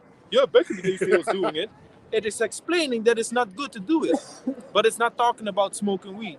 Putting the branch to the nose is talking about this branch that is being worshipped in Zoroastrianism, which that branch is a barsum plant, a barsum branch, barsum plant, which they put upon a stick. Look, ritual, implement, barsum. It's got, you see, so this is the branch that they look, and they put it upon these sticks with the crescent moon. The sun and the moon. You see, that's called a barsum plant, a barsum branch. Okay, which this barsum branch is being used to do in Zoroastrianism. You see? So here it says, why were priests of Zoroaster so well known for performing magic? So when it says they put the branch to the nose, it's talking about Zoroastrianism. So that's also a belief, or a philosophy, whatever you want to call it, that dates back thousands of years ago, wherein which Israel started following, because it was all over there, in the Middle East, where Jake dwelt, and where these nations came up, Iranians, okay, which is the Persian Empire. And what else did they start to worship? Dagon, which were the Canaanite gods. And then you had the Egyptian gods that they was worshiping also. And the Egyptian gods are similar to the gods of Cush. There's a whole documentary on Netflix that you can watch concerning the gods of Cush and the gods of Egypt. They say they are similar. There are only a few gods that are different in the Cush amongst the Cushites. You have a Cushite woman breaking the whole thing down, man, for you. You only have to look. You only have to sit down and watch it, and they explain the whole thing to you. And then you grab the scriptures and you look at the documentary, and you be like, "Hey, you understand?" Because you have to understand that the scriptures gives us an insight of what was happening with us and around us. But there was different things going on in different places in the world. So in order for you to expand your knowledge, you must look at certain historical documents and things that took place and line it up with the scriptures. That is called secular history, man. It's just like what the brother is saying, you have the same gods going back decades, and even Wiki shows you that. Like Ishtar, for example. If you look up Ishtar on Wiki, then you see all the different names that she has, that deity has in all different empires. And now they call it Easter, but it dates back to Ishtar, which you can read in the Bible. That they were cooking, baking bread for her. That Queen of Heaven spirit. You see, and also the Star of Rephaim, for example. They have that on these Jewish mosques. Star of David. Yeah, the Star of David. They call it the Star of David, but it's the Star of Rephaim, which is also a entity, which our people did worship. So all these things, if you go deep enough, then you will find that it leads to the scriptures. Look, This is where I want to go on. here it says Zoroastrians are not fire worshippers, as some Westerners wrongly believe.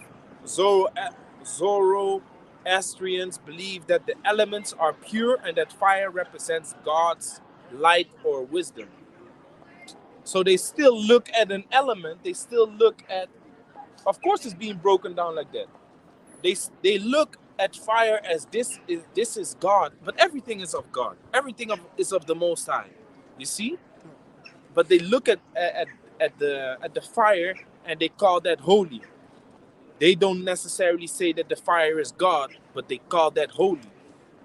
Which, why would that be holy? You see, it's just something that the Most High has created. Now, the same thing is with the Muslims.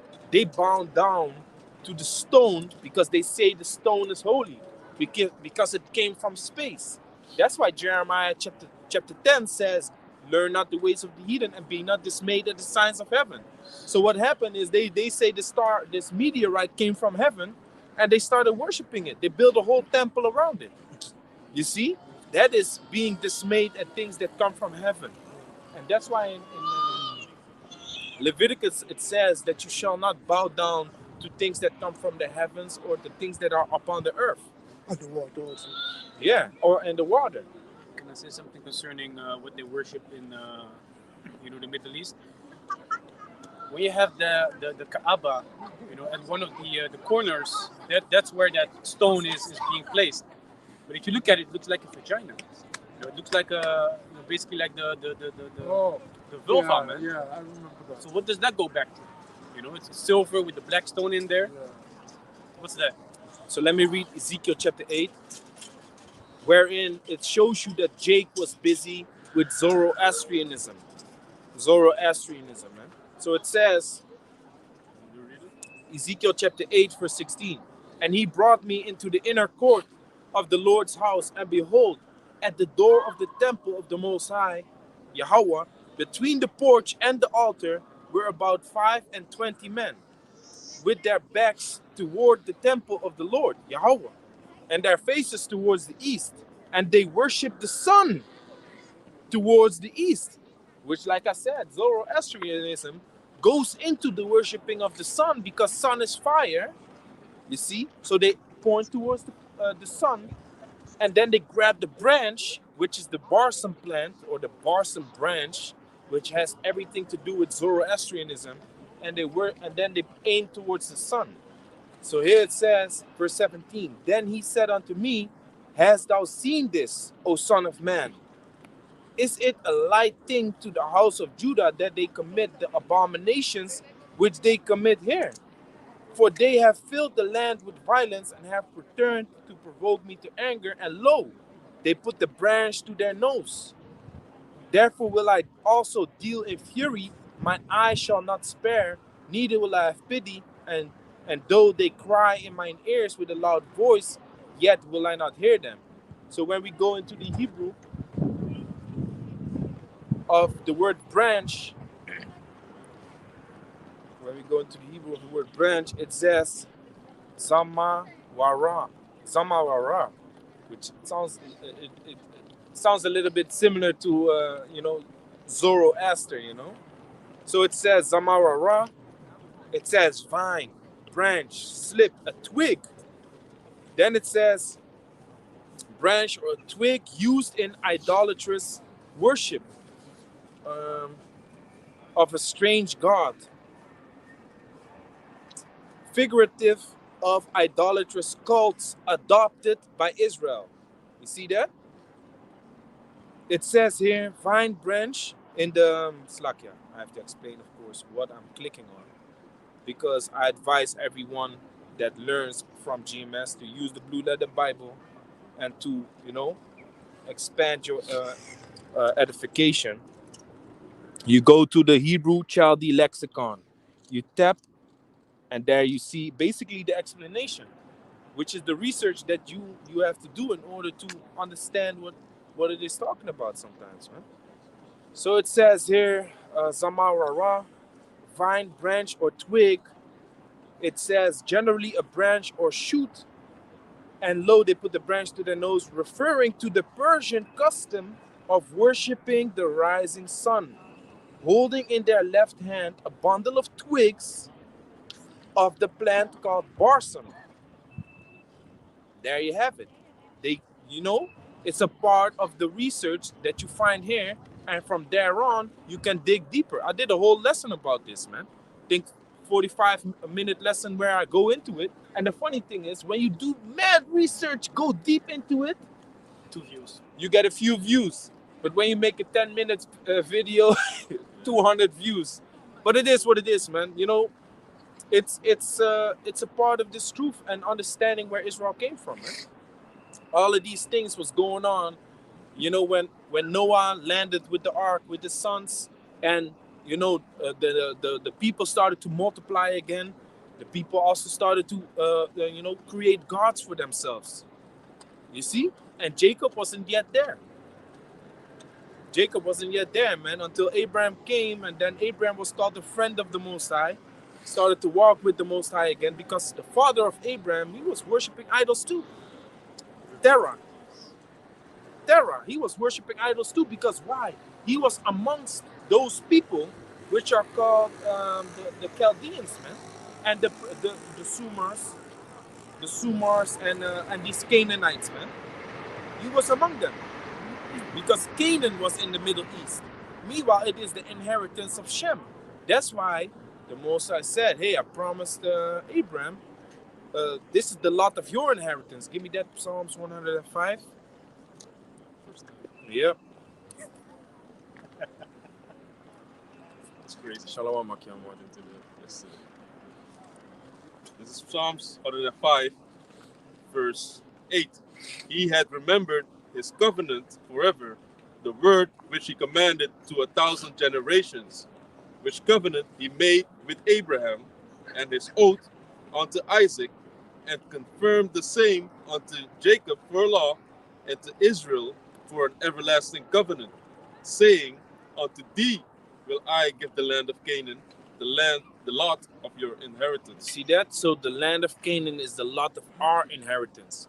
So when Canaan walked around there, we wasn't yet a nation. We was still, you know, within Abraham. Then Isaac came, then Jacob came, and then we grew as a nation. And then the Moses said, okay, now it's time. Go into the land to possess it. This is your land. It's not given unto Canaan. Get out of here. Canaan was even kicked out of the land of Edom. Because the land of Edom, he was also there. Canaan was also in the land of Edom. So when you look at Mount Seir, Esau didn't build that shit. Esau Where you get went, this from? Esau went into it. Oh, Mount Seir wasn't their land. Esau came in there. Because when we grew up, Esau grew up also. everybody will say already. So we wasn't yet a nation, but Esau wasn't yet a nation neither. Canaan was already there. Yeah, You see? yeah, and he made it already. And We Esau are- take the land. That's why it says we are the last of the nations. Yeah. We are the last nation that came. Because Esau was born before us, then we came after us. No other nation was being set up. You see? So yeah, man. Now we get it. This team that is, we always talking about that Esau was living in the cave. So you point the cave right here, but Esau find it, he don't build that. And now he's saying that's what you see nowadays in America have the same The pillars. yeah. And what you say they made that. But Esau steals everything. Esau has no salt. So Yeah, the Hamites, so these Hamites, they built structures. That's why the gates were so tall of Petra. Let me show you. Petra is the original habitation of Esau, but he didn't build it. Canaanites built it. That's why the doors is so tall, because they were freaking huge. Yeah, man. That you can't build that, man. And that thing you see all the time. What this? You see? Oh, okay, yeah. Also something interesting to get into, man. Look, this is Petra, you know, which is the capital city of Basra is the capital city. So this is Petra, which is in Jordania, which is basically the land of Edom. But look how small the people are in comparison to the entrance, because the people that used to live there were freaking giant ass people, man. Not giants as in, fucking titans. No, tall ass people, man. Tall people, and they still here, man. There's a bunch of Hamites that walk past by the camp here sometimes. Yeah, Man, I'm like 185, and I look to them like this. They may be 220, something like that. Just like a Tall, basketball. tall ass motherfuckers. Hamites, skinny as hell, running, running for miles. Running for miles, man. That's why if you look at the Olympic place, they are the ones that are able to run for so long. But we Jakes, we have more muscle mass, so we sprint fast, but not for a long duration, because we have our muscle mass is too much, and they have no muscle mass. They just bones running. Okay, wait up before you Of go. course, they have muscle mass. Yeah, but first, okay, but that's what you see in Africa. You have the tall guys, look like Sudan, Yeah, the Sudanese. tall and shit. And that people was used to be that what do you call it? Petra. Yeah. No, but the Sudanese are No, Egyptians. not exactly people, Oh, yeah. but the people who is tall like that, look back then. Yeah. This guy is Yeah, man. even taller than him. The people of Anak. Anak, Yeah. it's also written in the scriptures. It's called, which Anak means long neck, or it means neck. I believe it only means neck or long neck. But these are the people that put rings around their neck, because their fetish is females with long necks. But when they take off those bars, they don't have any strength. They break their necks. Yeah. Hey, I don't know that. I don't know. They break their necks. I don't know if you lose it like weak. I It don't know. is. Yeah? Because the muscle ain't being used. So if you're sick, you lay on your bed, the muscles ain't being used. The time that you try to stand up from your bed, you have no strength in your legs because they're not being used. If you break your arm, I understand that. muscle I mass. understand that. But you mean the muscle that don't move a lot, but it don't hold. The thing that hold it in your hand, and the muscle be like, oh, let me relax, and then it goes, okay. Then when you take it down, you be like, oh shit, I have no power to live here. Yeah, you know. I understand that. and every time that they can grow a little bit, they put a new ring. Oh yeah, that's what they do. Yeah. Look, Sure. But these people, they put new rings to make their neck longer. they've Same thing with the shrunken jump, them. man. They've shrunken them Hey, same thing with the jump. because they used to be giant people.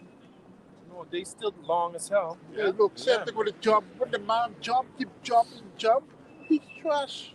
Like this. Yeah, from that to, and he keep doing that. Must be fake. Yeah, so it's a Impossible, man. That's fake. That's fake. Impossible. Yeah, of course. Well, So yeah, man. the scripture speak about that. Okay? So when we go into the beast in Daniel chapter 7, we read about the Assyrian Empire transitioning into the Babylonian Empire, but there was a lot of things going on then, man. There was a lot of things going on back then. You see? That you can do a lot of research about, man. You know? Like Apostle Tahar always says, we got to be like historians, man. You got to be a historian if you are in this truth. You know? Dig deep. Look at the world and be like, okay, Understand. you can look at the world right now and think you know everything, but there's a lot of things that happened back in the days that you, through the spirit and power of Yahweh Shem Shai, can dig into it, and then all the pieces of the puzzles fit perfectly within each other, man, because you have the understanding of the scriptures. You see? Most I can guide you into that, man. So go on with we had the Dagon. Yeah, that's the Dagon I have Jeremiah. scripture has to be finished. It was He fell on his face because the Ark of the Covenant was there in the temple. This is 1 Samuel chapter 5, And verse 4, and when they arose early on the morrow morning, behold, Dagon was fallen upon his face to the ground before the ark of the Lord Yahweh. And the head of Dagon and both the palms of his hands were cut off upon the threshold. Only the stump of Dagon was left to him. Yeah, man. So the only part that was left was his legs that were still standing, or the stump he was placed upon.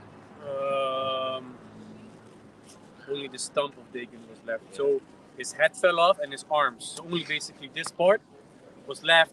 You know, the next day after they set him back up in his place. Yeah. To show him like your power is basically nothing. Yeah, go on. Verse 5, therefore, neither the priests of Dagon nor any that come into Dagon's house tread on the threshold of Dagon in Ashdod until this day. Yeah, man. They was like, man, close the temple, man.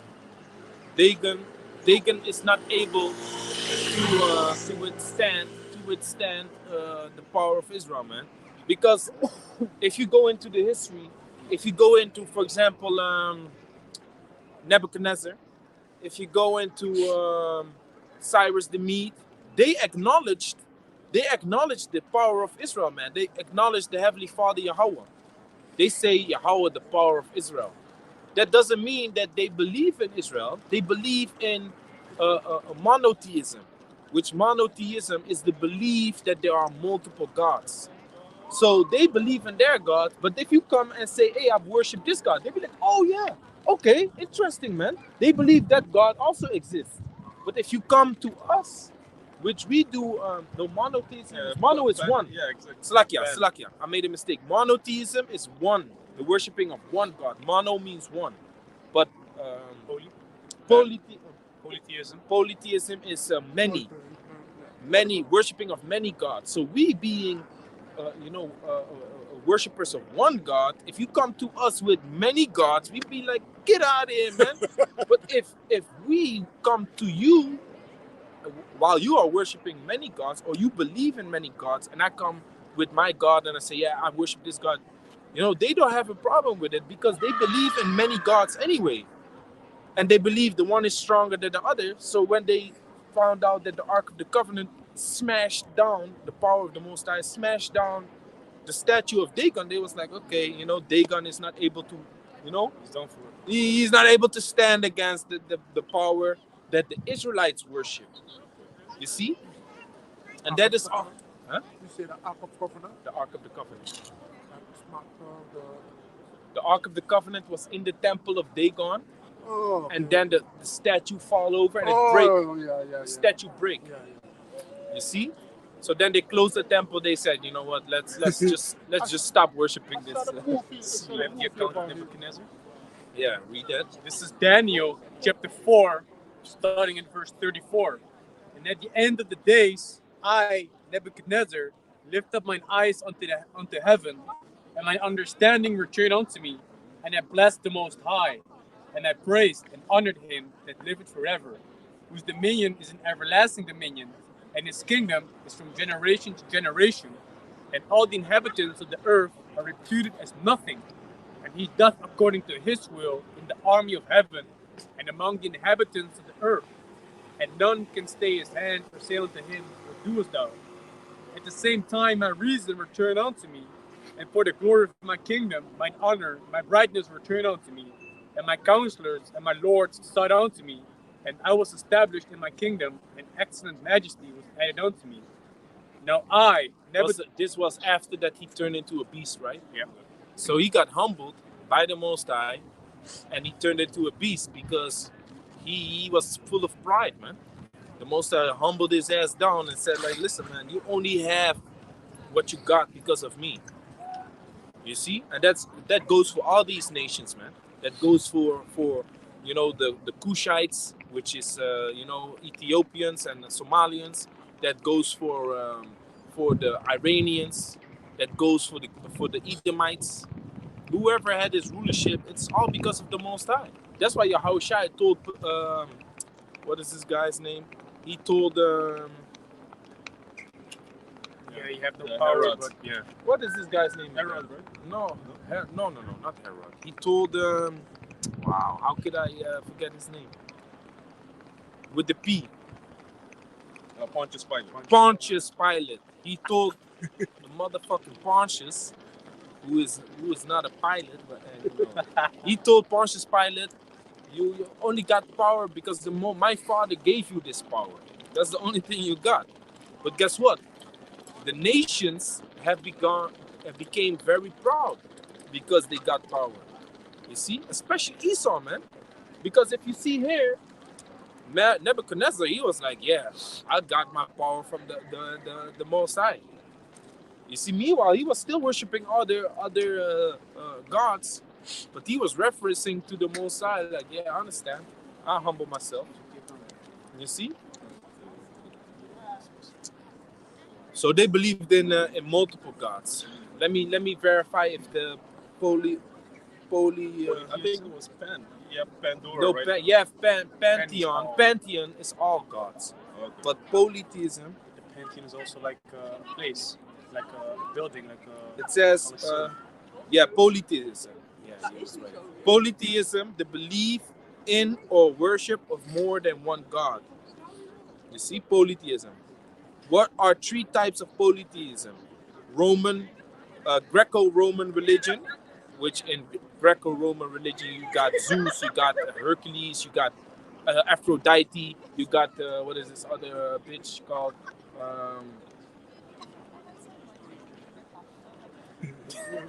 We don't even know. Are Rhea? No.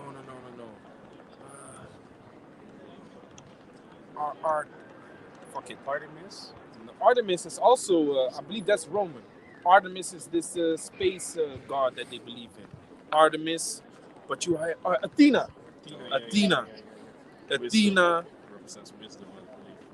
Yeah, man.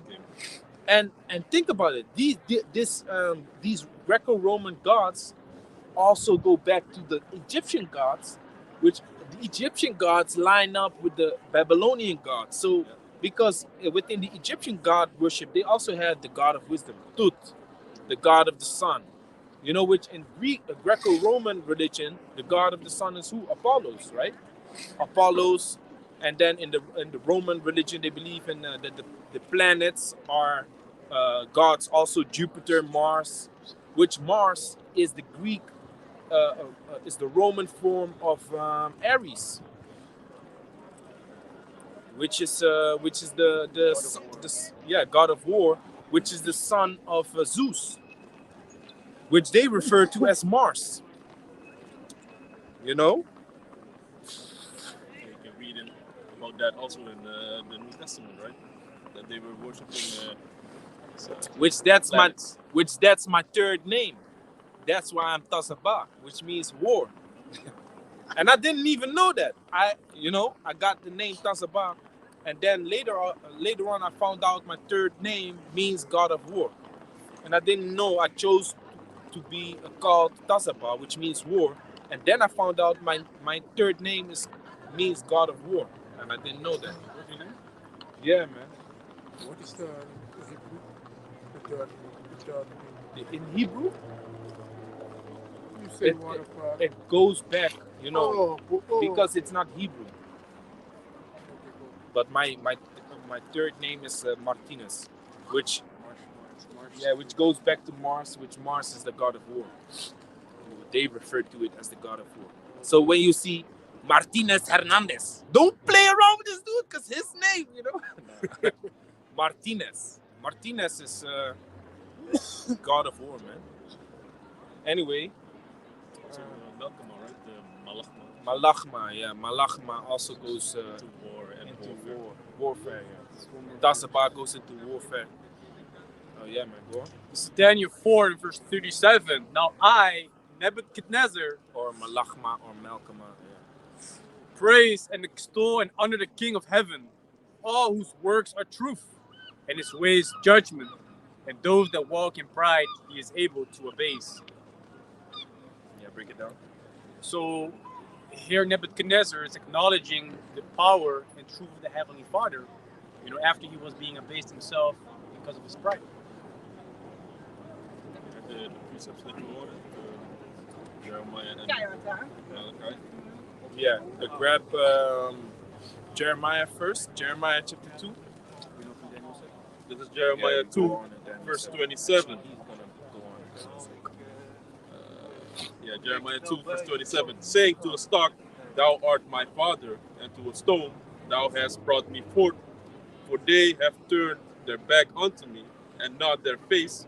But in the time of their trouble, they will say, arise and save us. Yeah, man. So this is the wickedness of Jake. Here it is. Jake goes and worship all kinds of things, man. Here it is. Jake goes and worship a fucking tree.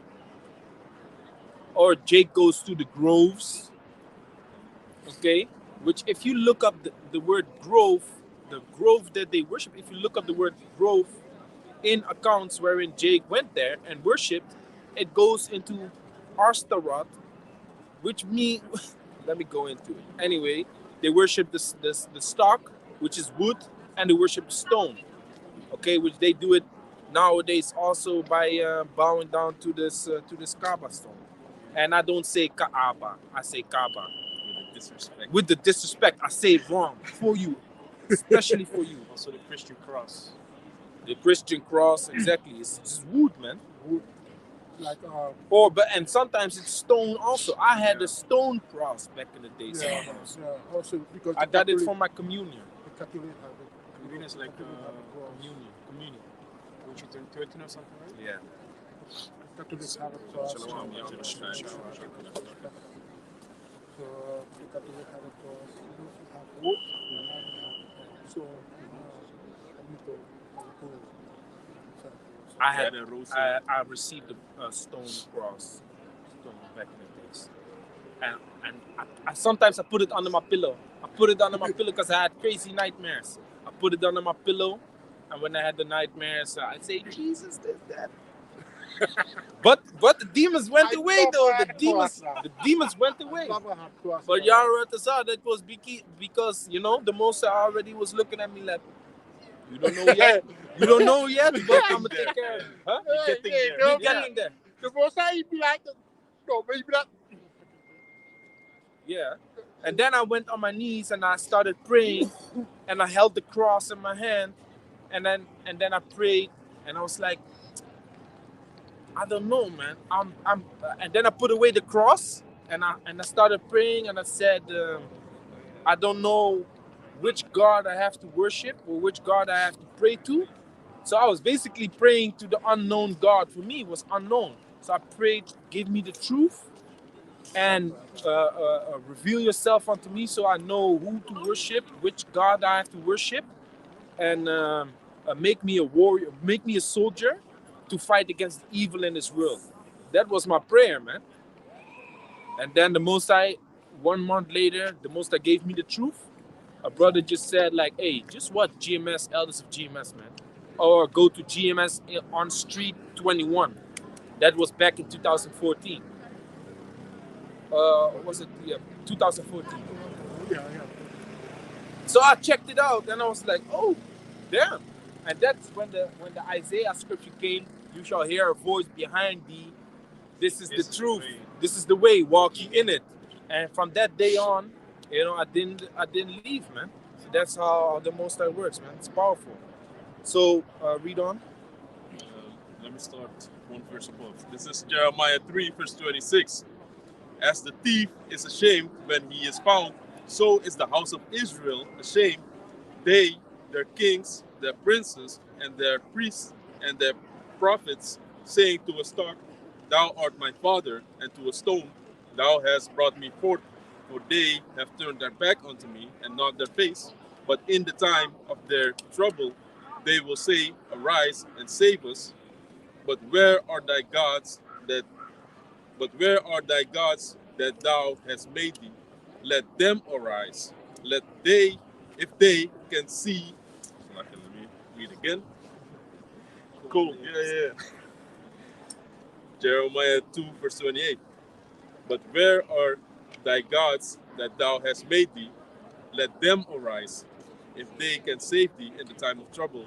For according to the number of thy cities are thy gods, O Judah. Can I break it down? Yeah, man. So the house of Israel, they were worshiping so many gods, just like how many cities they have. That's how much gods they were worshiping, you know. And the Most High said, so the Most High is actually asking a rhetorical question, you know. Let them save you. You know, you worship them, so let them save you. Yeah, why you come and pray to me now all of a sudden? You was all busy working hard to please this entity or this idol that doesn't even exist. You was all working your ass off to please this idol. Now you're getting now you're getting destroyed. Now you want to come to me. He asked if you want some shit. Yeah. He asked if you want some shit. Is that a name? Honswat. Honswat. Yeah.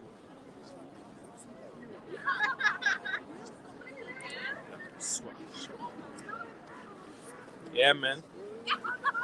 So Yeah. We was talking about.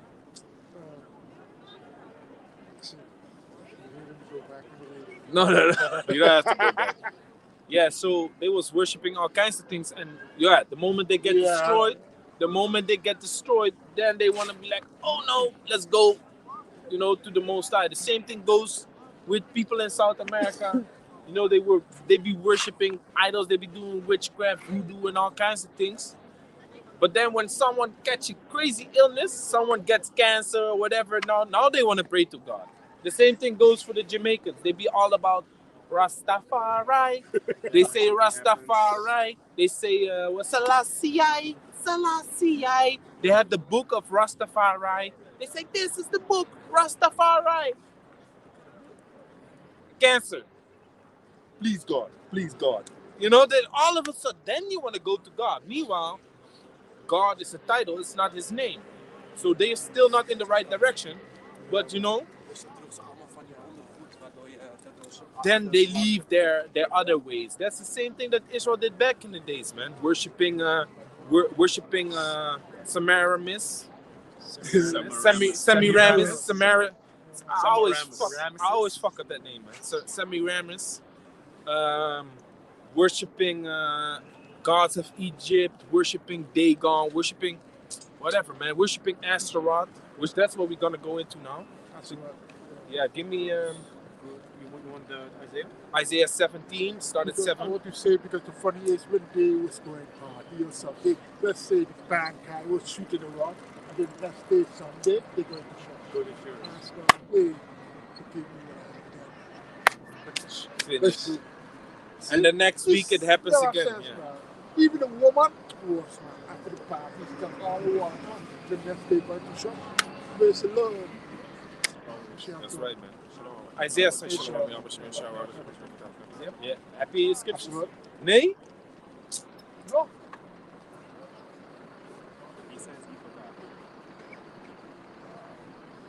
Isaiah 17, verse 7. This is Isaiah chapter 17, starting at verse 7. At that day shall a man look to his maker, and his eyes shall have respect to the Holy One of Israel. Yeah, man. So the Most High is gonna let it come to pass that the children of Israel ain't gonna go into all kinds of nonsense no more, man. The eyes of the children of Israel is gonna be towards their maker, which is the Heavenly Father, Yahweh, and His Son, Yahweh Shai.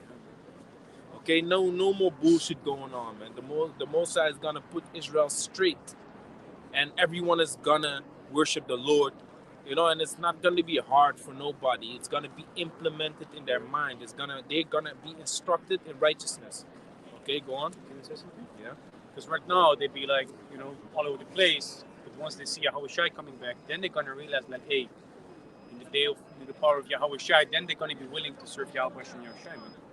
What does it? And then go tell him. What does it matter what color he is? Go and say that at that time. If you don't mind what color he has, or if you say that doesn't matter, then why are you making a problem out of it? Our main statement is not that Yahweh Shai is a dark-skinned man. That's not our main statement. That is just showing you that the lie that has been told to you for years has to be put straight, man. You see? It's the same as, you know, when you hear someone tell a story of what, let's say Quatazap is telling a story about what me and him went through. So he's telling Naka the story. Yo, I was with us about, and then we went there and there and there, and then we met the guy, and the guy had a blue sweater. I said, hey, no, he had a red sweater on. Oh yeah, you're right. Yeah, you're right. He had a red sweater on. I just correct his mistake, man. So the mistake, lie, and deceit that they have done and they have put in the world, we just put it straight. You shouldn't have no problem with that. Especially if you say you believe in the scriptures and the scripture says he's a dark-skinned man. What is your problem? He has white, woolly hair. Now, which people upon the planet Earth have woolly hair? Ask yourself. This is Isaiah chapter 17 and verse 8. And he should not look to the altars, the work of his hands, neither shall respect that which his fingers have made, neither the groves or the images. Yeah. So Israel is not gonna look towards the groves and the images and the idols no more. So when you look up the word grove in the Hebrew, it says Asherah. So then it says Asherah, groves for idol worship, a Babylonian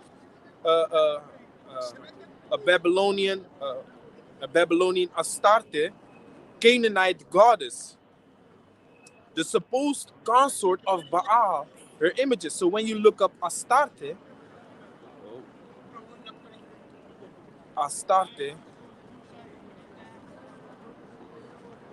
it says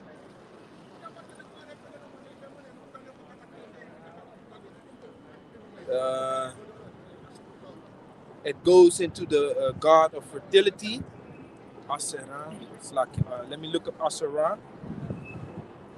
It says Asherah, along with Astarte and Anat, was one of the three great goddesses of the Canaanite pantheon. In Canaanite religion, her primary role was that of mother goddess. Associated Asherah with sacred trees, an association also found in the Israelite tradition. You see? And then there's a tablet found wherein they said Asherah is the wife of the Most High. Asherah, wife of God. There's a tablet that they found wherein Israel was saying these things, man.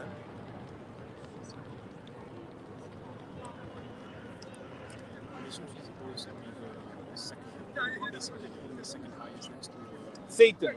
Yeah, that's what I was looking for. Because if you go, I can't find it right now, but I did a video on it also, and you can dig into the word Anat, Asherah, and Astarte. You can dig into these words, and you get more research on it, and then it also says the main demon next to Satan. Just like how Michael, the archangel, is the highest angel next to Yahweh Shem Yahushai. That same way, Asherah is the main demon next to Satan, like his primary. Yeah. It's a big deal because the Satan. Yes. Satan is an angel, right?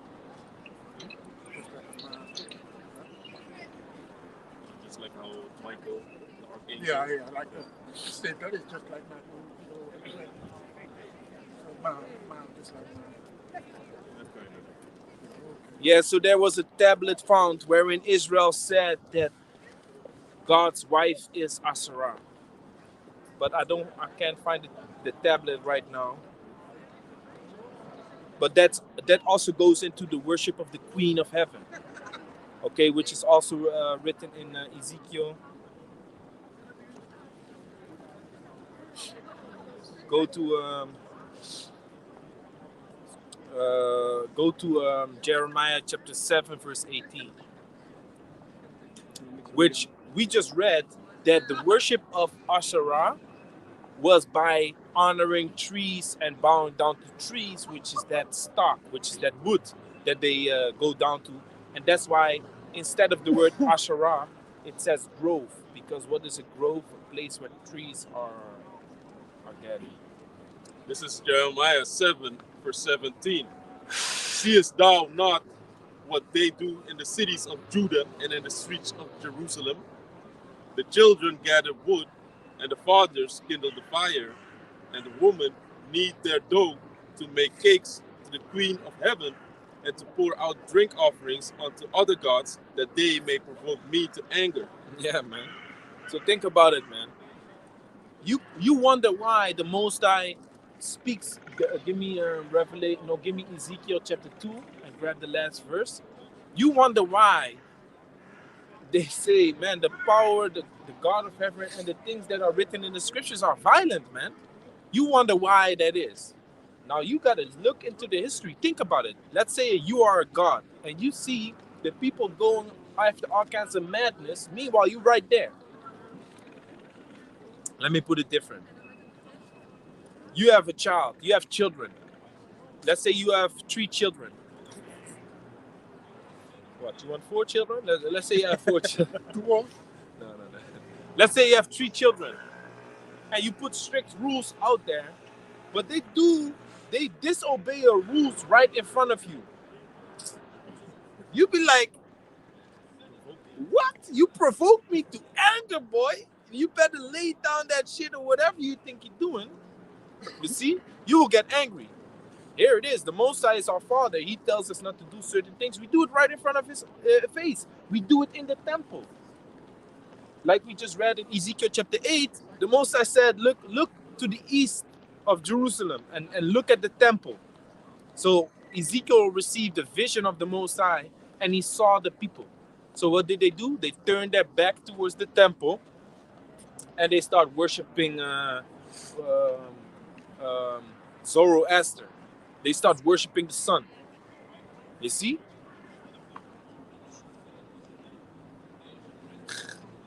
Judas, a dude calls himself Judas Iscariot. Check again. And then he says murderer. But I already know who it is. Go on. Can we say something? Yeah. Also with the baking of cakes, here in Holland, you always have this Easter bread, that they make in a certain period. In this period of time, when they have the Easter Spices. Yeah. So that's also what's being. There's no new thing under the sun, That's what they keep doing. And then they say, but Easter is in the Bible. Yeah, but Easter in the Bible is the Passover. And in the Passover, Pentecost means 50, which Pentecost means 50 in the Hebrew, which is 50 days after the Pesach. It's gonna be the day of Pentecost, which is also the feast of the first fruits, if I'm correct, where you harvest the first things. So yeah, man. Strange idol worship that the children of Israel did. That's why go to Leviticus 17 or 18.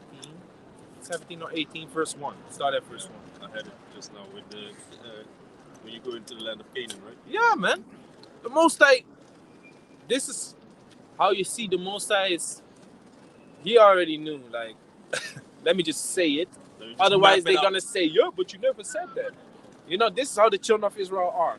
That's why the scriptures also repeats itself continually. Remember the Sabbath to keep it holy. Remember the Sabbath to keep it holy. Hey, children of Israel, remember the Sabbath to keep it holy. You be like, why so many times? The Most High does it on purpose. Otherwise, if it only says it one time, remember the Sabbath to keep it holy, then the children of Israel will be like, yeah, but it only says it one time. So it's probably not that important, right? It only says it one time. So the Most High be like, you know what? Let me put this a couple of times in the scriptures. In Exodus, Deuteronomy, Leviticus, multiple times. Remember the Sabbath to keep it holy. So you also got to call out the Sabbath. And you got to remember the Sabbath. You can't go through the week and be like, oh, you know, like a chicken without a head, not focusing on when the Sabbath is coming in, man. You got to be well aware of when the Sabbath comes in. Grab that scripture. It says, blow you the trumpet on the days of the new moon in the Psalms. Or shall I grab it on my phone? That's why it also says this. Slakia. Yeah. Too bad. Too bad, demon. Trying to call me, but my phone is not being used. You see? My phone is right here. You can call all you want, but it's not gonna affect the teachings. Demon. So it says Psalms chapter 81, verse 3. Blow up the trumpet in the new moon, in the time appointed on our solemn feast day. So what does the blowing of the trumpet represent? You need to call it out. You need to warn the people. Sabbath came in. Even we have to do that. So when it's down, we always say Shabbat Shalom. You say Sabbath Shalom to Yeah. announce. Sometimes when he says Shabbat Shalom, then you have your phone, you be like, oh shit, the Shabbat, I forgot the Shabbat, then it's Shabbat Shalom. Then we go back, we should do it, you know? Exactly. Yeah, man. That's So now you warned, you be like, oh, I forgot that the Sabbath was, but the Brotherhood warns you of that, hey, now the Sabbath has started. You see? Sometimes I forgot the Shabbat, I didn't see it there. Yeah, because back in the days,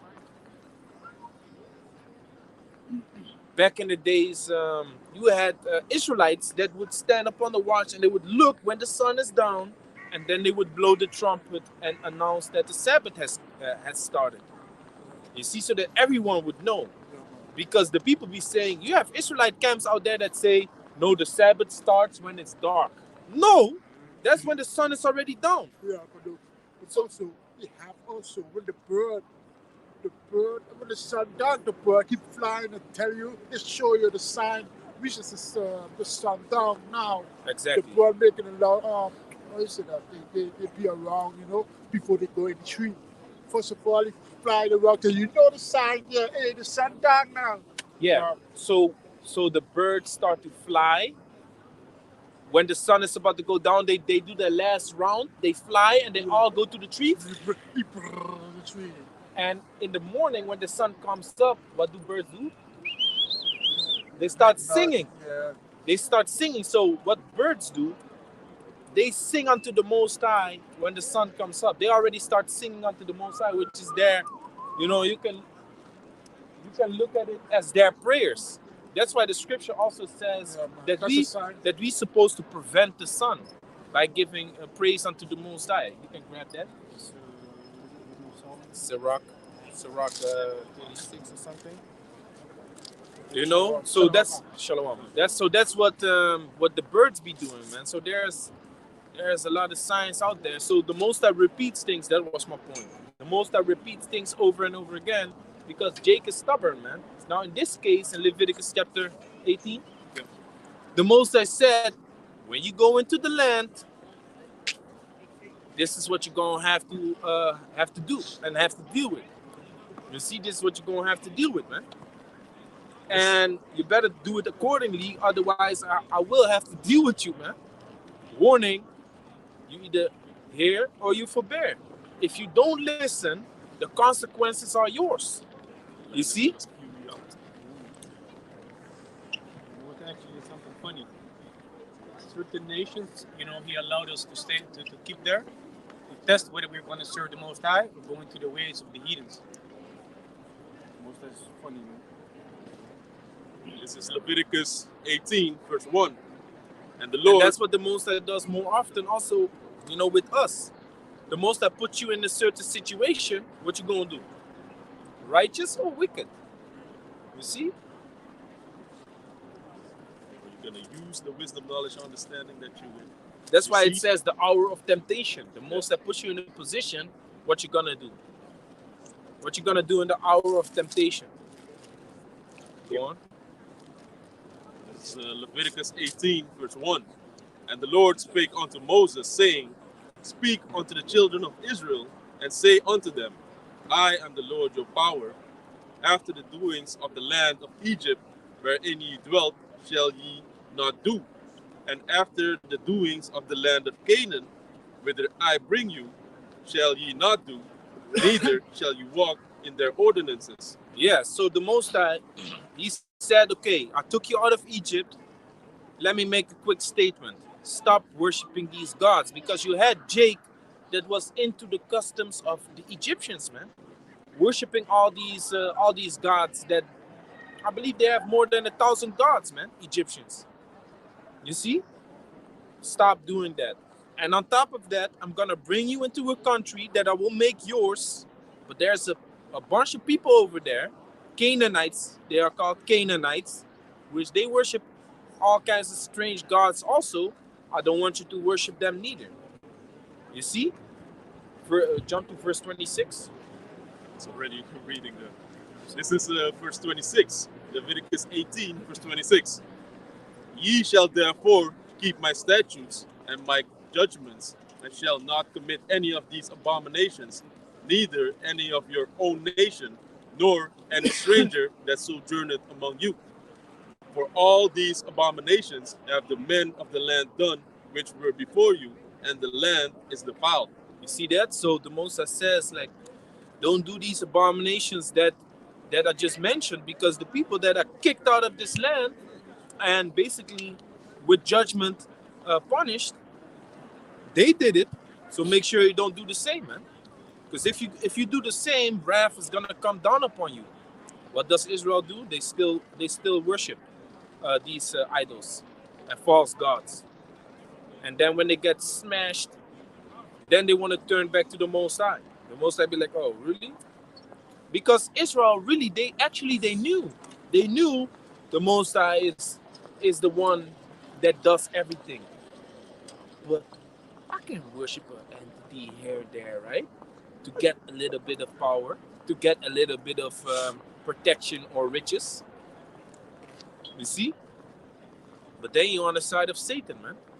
If you are busy with that, worshiping entities for riches, you're on the side of Satan, man. Because Yahweh, give me Matthew chapter 4. Who is allowed to give you riches in this place, man? It's Satan. Just worship him and see where you're going to get. You're going to sit in high places, man. You see? That's why you see these celebrities, they all put praises towards Satan, putting up the 666, putting up the Baphomet, doing stuff like this, doing the 666, and more subliminal, more subliminal hand signs and gestures. Yeah. Go on.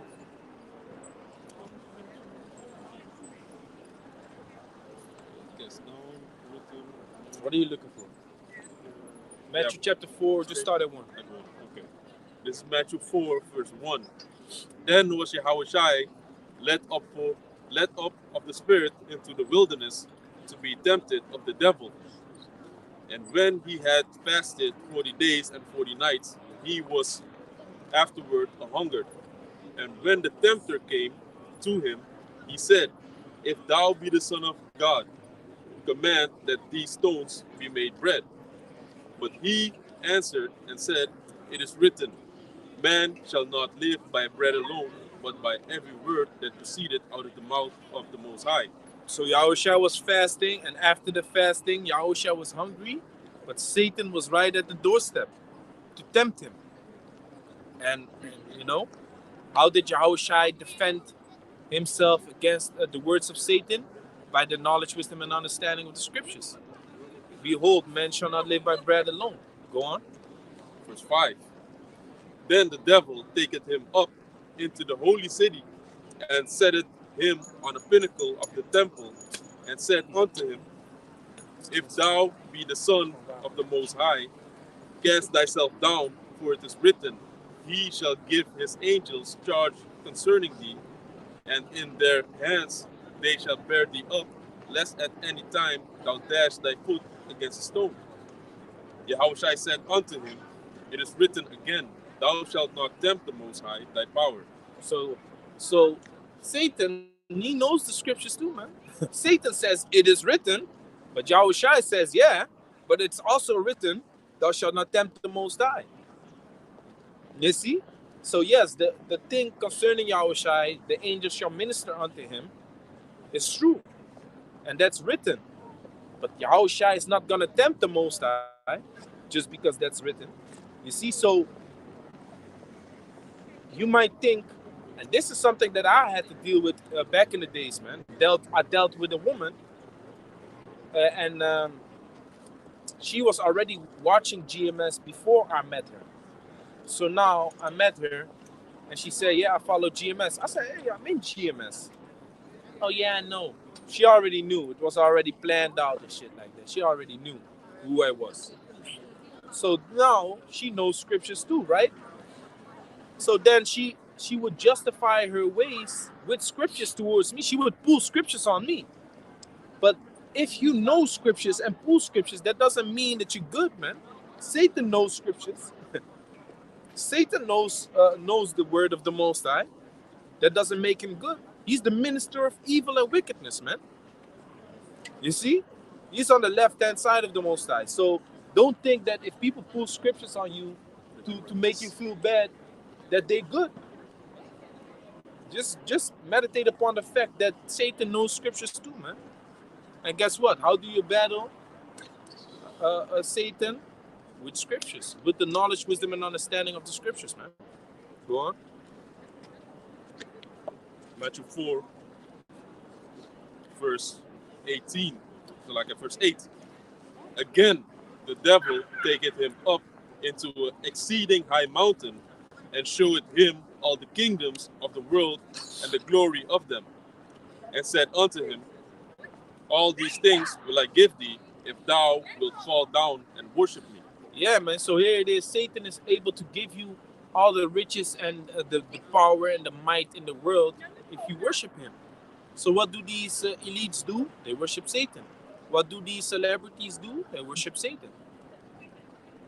They know what to worship in order to get the riches of this world, man. But guess what? We are in a poor estate, and we are in a meek estate because we are following the footsteps of a man that lowered himself in the form of a man and laid down his life. Meanwhile, he's the king of the whole universe, man.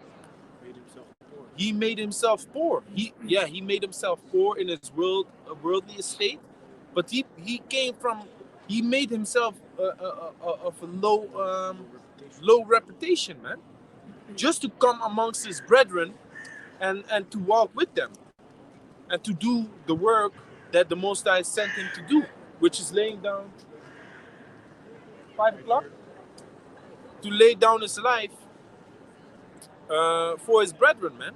A greater thing can no man do but to lay down his life for his brethren, man. You're supposed to get tears in your eyes reading Isaiah 53, man. You're supposed to feel the heaviness in your heart that there is a man that laid down his life for all the wrongdoings that you have done throughout all generations, man. And to come. Because you make mistakes daily, man. And don't stop until Yahweh Hashem Yashai puts a heart of flesh, gives us a heart of flesh, which represent that it's written in our inward parts, man. We don't know no better. This is righteousness, and righteousness comes automatically for us. Give me that in Jeremiah. Jeremiah, no man shall teach his neighbor. This is Revelation 5, verse 12, saying with a loud voice, worthy is the Lamb that was slain to receive power and riches and wisdom and strength and honor and glory and blessing. Yeah, man, just like the brother is going into, that Lamb, which is Yahushua, he laid down his life. He was slain, and he's worthy to receive all these things. He receives riches, power, wisdom, strength, honor, glory, blessings. Like it says in Colossians 3, Yahushua, he he has everything. You know, every dominion, everything is given unto him.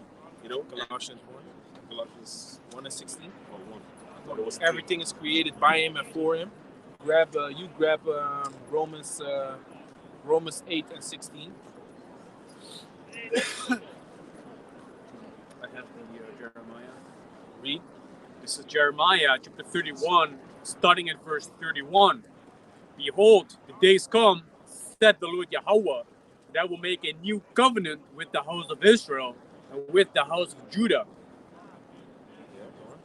Not according to the covenant that I made with their fathers in the day that I took them by the hand, to bring them out of the land of Egypt, which my covenant they break, although I was an husband unto them, said the Lord Yahweh. But this shall be the covenant that I will make with the house of Israel. After those days, said the Lord Yahweh, I will put my law in their inward part. Yeah, so this covenant will not be according to the fashion of when the Most High took us out of the land of Egypt. Because what happened then, the Most High showed us the commandments on stone, written on stone tablets. This is how you gotta do, this is how you gotta operate. So that is the heart of stone. We have to refer to the stone tablets in order to understand and know what to do. Okay? And it also represents the hardness of our mind. Because he said, this, the commandment that you break. Read that again. That you break. Yeah, which is Jeremiah chapter 31, verse 32. Not according to the covenant that I made with their fathers in the day that I took them by the hand to bring them out of the land of Egypt, which my covenant they break. Which my covenant they break. You know, because we are stiff-necked, hard-headed people, man. That's also what the stone represents, the hardness of our head, not willing to listen. Okay, read on. Although I was an husband unto them, said the Lord Yahweh, but this shall be the covenant that I will make with the house of Israel. After those days, said the Lord Yahweh, I will put my law in their inward parts, and write it in their hearts, and I will be their power, and they shall be my people. And they shall teach no more. So the laws will be written in our mind. So just as when you are born, like the scripture says, the first voice that you utter is crying. That just happens. You have no power or control over that as a baby. Just like that, you have no power or control over, so-called doing what you want. Your will be the will of the Most High. Everything is gonna be you just gonna be programmed the right way. You see? Because the malicious soul came into Adam, and we all come from Adam, so we all have that malfunction. We are malfunctioned. Another malfunction is it's not actually, it's the Most High makes us. The Most High has implemented a malfunction in our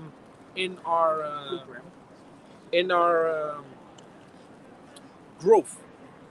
In our growth. Growth, which is our life expectation, man. The Most High be like, let me put a little arrow over there.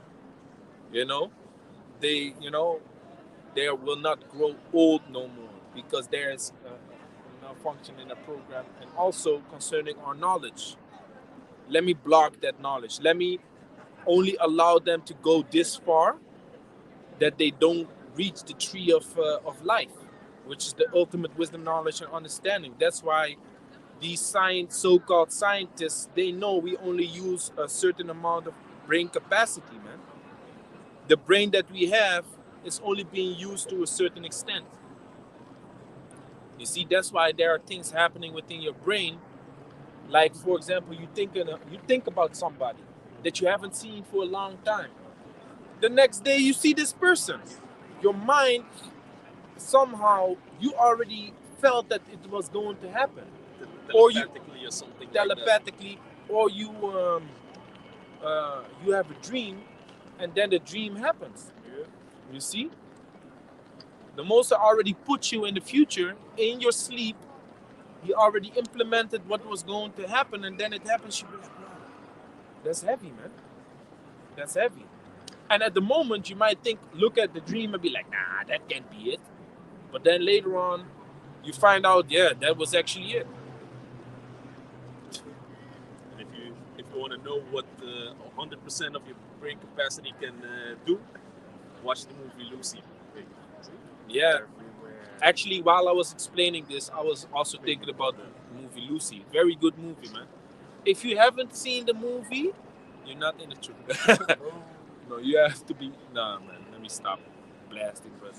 Go. But I think the majority of the brothers in GMS have watched Lucy, man. Did you watch Lucy? Of course. Did you watch Lucy? Did you not watch Lucy? I've never heard of it. You never heard of it? I heard of it now. That's it's a good movie. It's not old either. You know, I don't like time. With What is this woman's name? Huh? Scarlett Johansson. Yeah, man. Scarlett Johansson. She's a very good actress. She also plays in Marvel. Calm down with the lust, man. With the lust thereof. I'm just giving her compliments. Don't let your wife in Amsterdam Central hear this. Okay. Go on. Jeremiah? Yeah. This is Jeremiah chapter 31, verse 34. And they shall teach no more every man his neighbor. Yeah, this was the point. Israel is not gonna teach his neighbor no more. Everyone is gonna know it, so nobody has to teach someone else about the laws of the Most High. When you go into history, where we had the stone heart, Nehemiah was set up. Nehemiah said everyone is gonna have to listen. Sit your ass down. That's right. Was it Nehemiah also? Yeah. Ezra and Nehemiah did that. Sit your ass down, Let me read. and we're gonna have a class, and there's gonna be the priest is gonna read the book of the law unto you, that you remember it again. Because seeing ye have lost it, let me put it back into your remembrance. Because the commandment of the Most High was that ye shall teach it unto your children, which ye didn't do, so ye have forgotten the law of the Most High. Let me put it back into your remembrance. You see? And that is our duty right now also, man. We speak about the law because we cannot disannul the law. You see, give me Romans 3 and 31. You want me to finish this one first? Yeah, finish it. Let's put this up.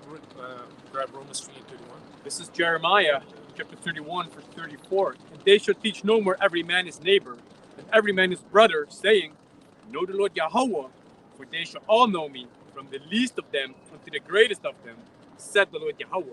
Yeah, man. Whether child or elder, it doesn't matter. Everyone, you got to be born with the knowledge, wisdom, and understanding of the Most High. I will forgive their iniquity, and I will remember their sin no more. Yep. I will forgive their iniquity and remember their sin no more. So all Israel will be forgiven, man. All Israel will be forgiven. All Israel will be forgiven. You see, that's why in Thessalonians it says, whether you wake or sleep, we shall all live with Yahushua. Whether you are in this truth or not, eventually in the kingdom, we will all live with Yahushua. Read that. This is Romans 3, verse 31. Do we then make void the law through faith? Yahweh forbid. Yea, we establish the law. Yeah, man. So we don't cancel the law because we are saved by faith. No, we don't do that, man. We establish the law. So we go into it. Where did our people go wrong? What did they do? Where did they mess up? What is Zoroastrianism? What are the groves? What are the stocks? What are the stones that they worship? What were they doing, man? Why did the Most High get so angry? We go into the law. What are you supposed to do according to the law in this or that situation? You see, we go into it and we teach it. This is the law. Are you being called righteous according to the law? No. The righteousness now comes by the faith that we have in Yahweh Shem Yahushai, the hope. What is the substance? What is the substance of faith? The things hoped for, the evidence of things that are not seen. So you, as a man of the Lord, have to hope for something that you can't see yet. Because if you only start to believe when all hell breaks loose, you're too late. You're too late, nigga. It's done. Your time was up, man. The Most I want you to believe without seeing. Blessed are those that believe even though they have not seen. That's what Yahushua told Thomas. Thomas said, I only believe if I see it happen. That's what a lot of Jakes say nowadays also, man. They tell me seeing is believing. I say, yeah. When you see it, it's only gonna be too late. But you can follow that statement, seeing is believing. You know what you're gonna do? You're gonna headbutt the nuclear missile. You're gonna headbutt the nuclear missile, man, with that statement. Because the Most High is gonna visit the earth with wrath and with fire. Go on. Yeah. This is Galatians 3, verse 12. And the law is not of faith, but the man that doeth them shall live therein. in them. Yeah, shall live in them. Yeah, man. So, according to faith, we will be saved. But if a man walks by faith, he will look at the law and try to do the best that he can, man. He will try the best that he can to live in, to keep those laws, man. You see, because it is righteousness. It is beautiful. It is the will of the Most High. And Yahushua said it. If you keep the commandments, ye are my friends. So yeah, man, hey, y'all got it, man. Take a quick piss, and then we're going to close it because 10 more minutes.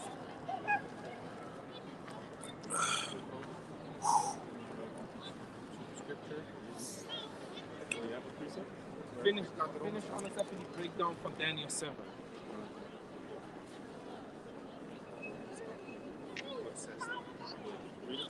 With Romans chapter 8 and verse 16, the Spirit itself bears witness with our spirit that we are the children of God. Yeah, man. So we, our spirit, when we see another Israelite, we can see that he's an Israelite. Even if he looks like a different nation, but if he's intrigued by this, if he accepts this, if he doesn't come up against this truth, then the spirit is gonna resemble with him.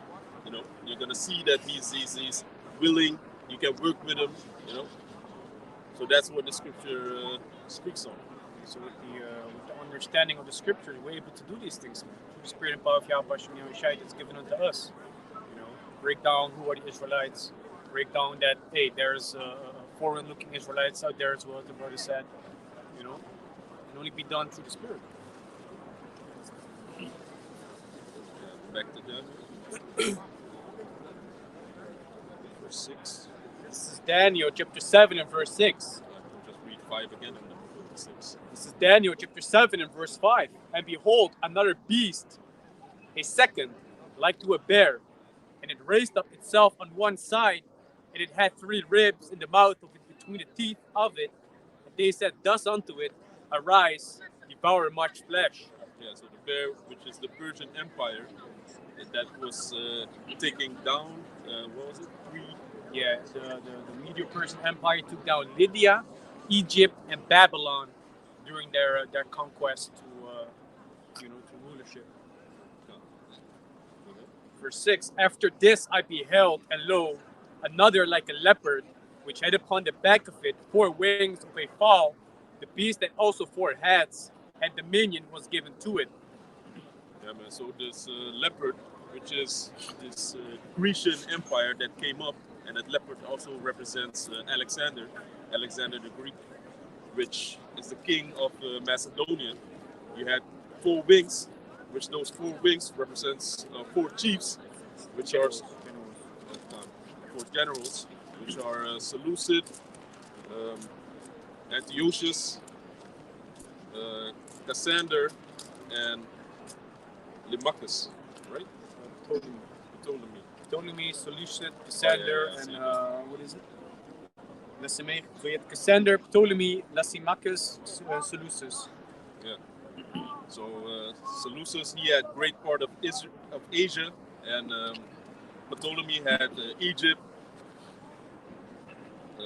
Lysimachus had the lesser parts of Asia, and Cassander had anti-what? Antigonus, probably. Antigonus, yeah. What is it? Antigonus. Oh, it's Antipater. Antipater. Antipater was also a ruler. So go ahead. Daniel chapter 7 and verse 7. After this I saw in the night visions, and behold, a fourth beast, dreadful and terrible, and strong exceedingly, and it had great iron teeth. It devoured and brake in pieces, and stamped the residue with the feet of it, and it was diverse from all the beasts that were before it, and it had 10 horns. So read again, Bob. This is Daniel chapter 7 and verse 7. After this I saw in the night visions, and behold, a fourth beast. God, so this fourth beast, which is the pagan Roman Empire, it had 10 horns, which the 10 horns that goes back to the let me see, the NATO and the Roman Empire, and the little horn, and that little horn that is America.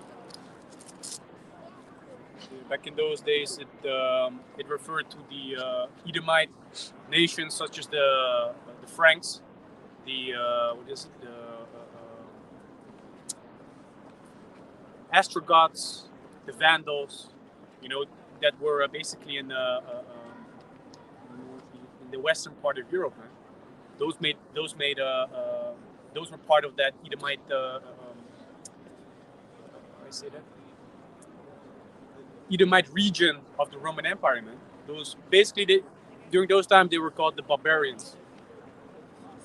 They made part of that. I say that. The 10 horns and the what is it? It is the 7 head and 10 horns. Yeah, you have 10 horns and 7 heads. Yeah. That's what it was part of back then. But in this day and age, the revived Roman Empire is referring to the EU and the NATO. Those smaller, parts of it. Yeah. The iron teeth is going to speak on the iron teeth, and the iron teeth that resembles their military might. They were like no other beast before it. Got a precept on that. This is Daniel chapter 7 and verse 7. Reading on, it says, "And behold, a fourth beast, dreadful and terrible, and strong exceedingly, and it had great iron teeth. It devoured and brake in pieces, and stamped the residue with the feet of it, and it was diverse from all the beasts that were before it, and it had 10 horns." Yeah, man. So that those iron teeth are the military might of the Romans. It was like no other before it. And I have a precept on that. Yeah. This is First Maccabees chapter 8, and starting at verse 1. Now Judas had heard of the fame of the Romans, that they were mighty and valiant men, and such as would lovingly accept all that joined themselves unto them, and make a league of amity with all that came unto them. So Judas Maccabeus, who was back then set up, over our people, that was fighting against the occupation of the enemies. He heard of the might and strength of the Romans, man. Because during that time, once we came out of captivity, we also set up. How do you say that? We set up back our people in the land, but you also had the Greeks that tried to conquer us, and we became subject unto them. And then the Romans came; they fought wars, they showed their strength, and then eventually, certain treaties were made with our people, with the Greeks and with the Romans, just so that our people were able to get by. Verse 2, "And that they were men of great valor, it was told him also of their wars and noble acts which they had done amongst the Galatians, and how they had conquered them and brought them under tribute." You see, so that shows you that the Romans were very powerful people that were able to subdue the enemies, man.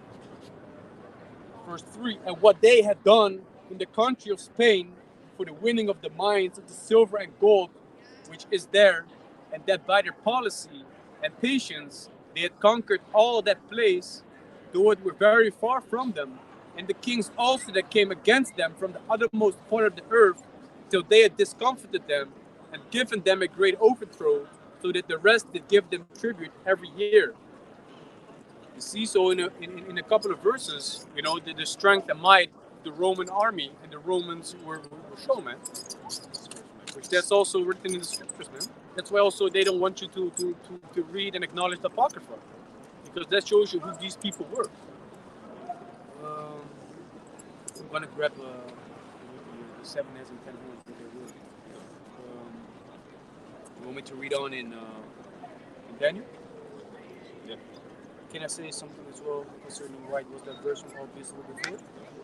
So the reason it says in Daniel chapter 7 verse 7 that it was that verse from all the beasts that were before it is because all the kingdoms prior to that had some sort of royal line being set up on the throne, and them giving the commandments. But what happened with the Romans? They had a Senate house. They had a form of democracy, making decisions, with a group of people concerning the welfare of the empire, man. Instead of one ruler deciding what's going to happen. That's why it was that verse from all the beasts that were before it, man. Let's give it to the generals, right? The empire. Yeah, because if you go to Daniel chapter, what is it? 8.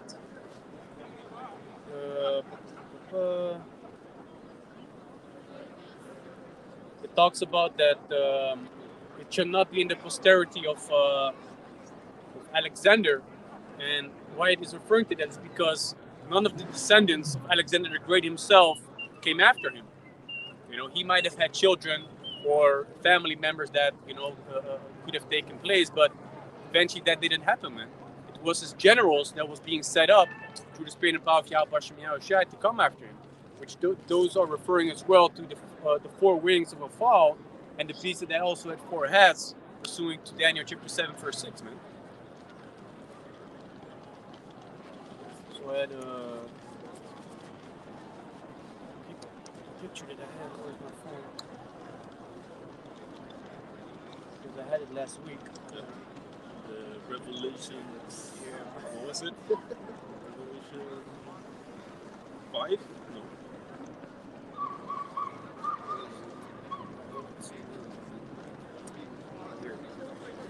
Yeah, man. So let me see. Here you have the beast with 7 heads and 10 horns, and the 7 heads represents the 7 governments or kingdoms ruled by Esau, which goes into the Greeks, the British, Germania Minor, Spanish, French, Romans, Germania Major, and the 10 horns, which is very small. And from correct, it says Belgium, Denmark, France, Italy, Luxembourg, the Netherlands, Greece, Ireland. Can't read that one. West Germany. Germania Major, Germania Minor. These represents these Edomite nations, man. And like I said earlier, during the time of the first Roman Empire, they referred to the Vandals, the Ostrogoths, the Franks, and those nations that were located over there. But in this day and age, it's referring to what I just broke down, man. This is Daniel chapter 7 and verse 8. Yeah. I considered the horns, and behold, there came up among them another little horn. God, so those 10 horns that were written in verse 10, which we just read, among them there came up one little horn, which that little horn is America. For whom there were 3 of the first horns plucked up by the roots. And those 3 horns that were plucked up, those were these wars that they had. They had war against Great Britain, French, and the Spanish. Can I say something concerning that? Because it's also funny because these countries, when America was being established, you had those countries, those Edomites from those countries, they basically traveled to America, man, and setting up their little villages, and they grew, and eventually they became like little states, with which some of them were French speaking, Spanish speaking, English speaking. Even at the Dutch over there, man. Yeah, You know? that's crazy, man. Because this also happened in Suriname. Because you have Dutch Guyana, you have 3 Guyanas. You have Dutch Guyana, you have British Guyana, and French Guyana.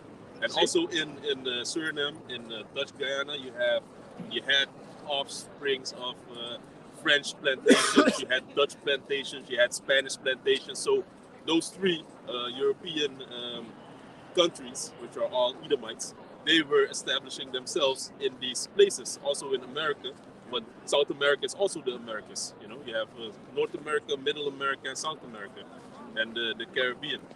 You know, so they were all together all over the place. But after a while, they went to war with each other. You know, in America. That's right. That's why what is it? The War of Independence. That's how they called it. Yeah, The 3 horns, they broke off into 13 colonies, and then they had the War of Independence. back in Daniel chapter 7 and verse 8, it says, before whom there were 3 of the first horns. Start at the top of it. This is Daniel chapter 7 verse 8. I considered the horns, and behold, there came up among them another little horn, Yeah, America. before whom there were 3 of the first horns plucked up Yeah, the French, the Spanish, and the Britain. by the roots, and behold, in this horn were eyes like the eyes of man, and a mouth speaking great things.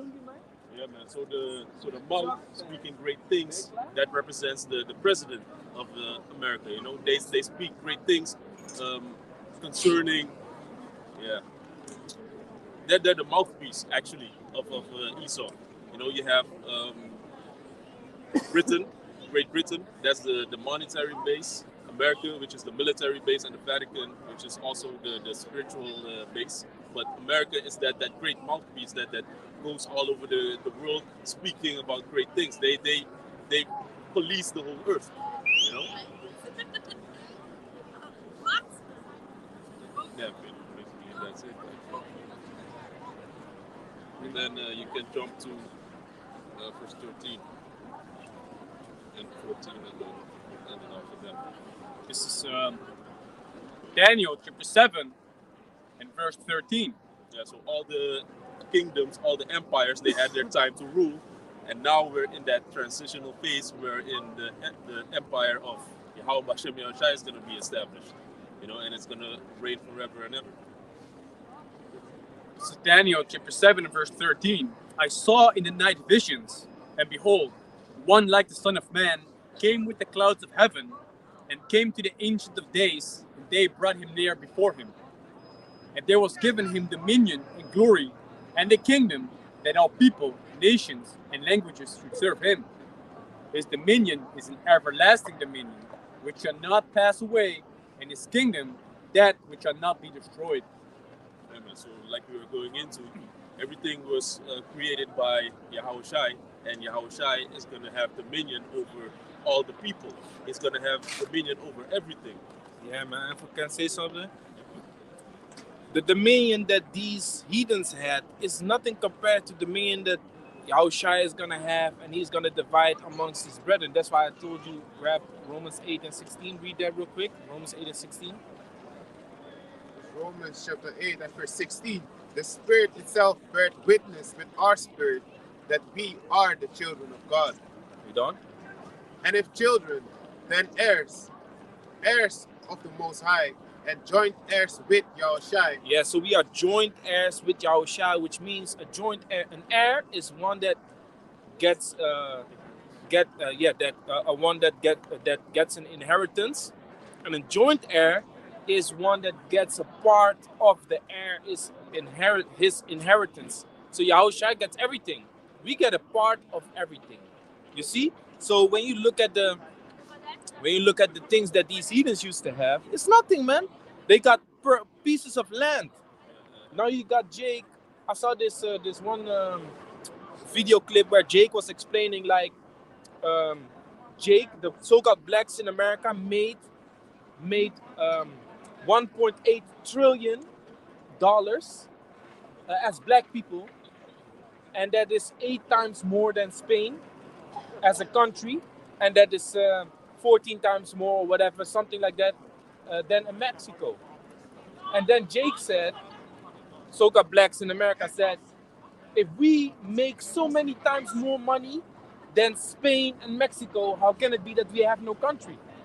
So Jake desires a country. Jake desires land. Meanwhile, what we're gonna get is freaking the universe beyond extension. The universe is endless. The universe is endless. So this, I advise you to watch this once. It says universe size comparison, 3D animation comparison. It shows you the planets. So, Europa, then it goes to the moon.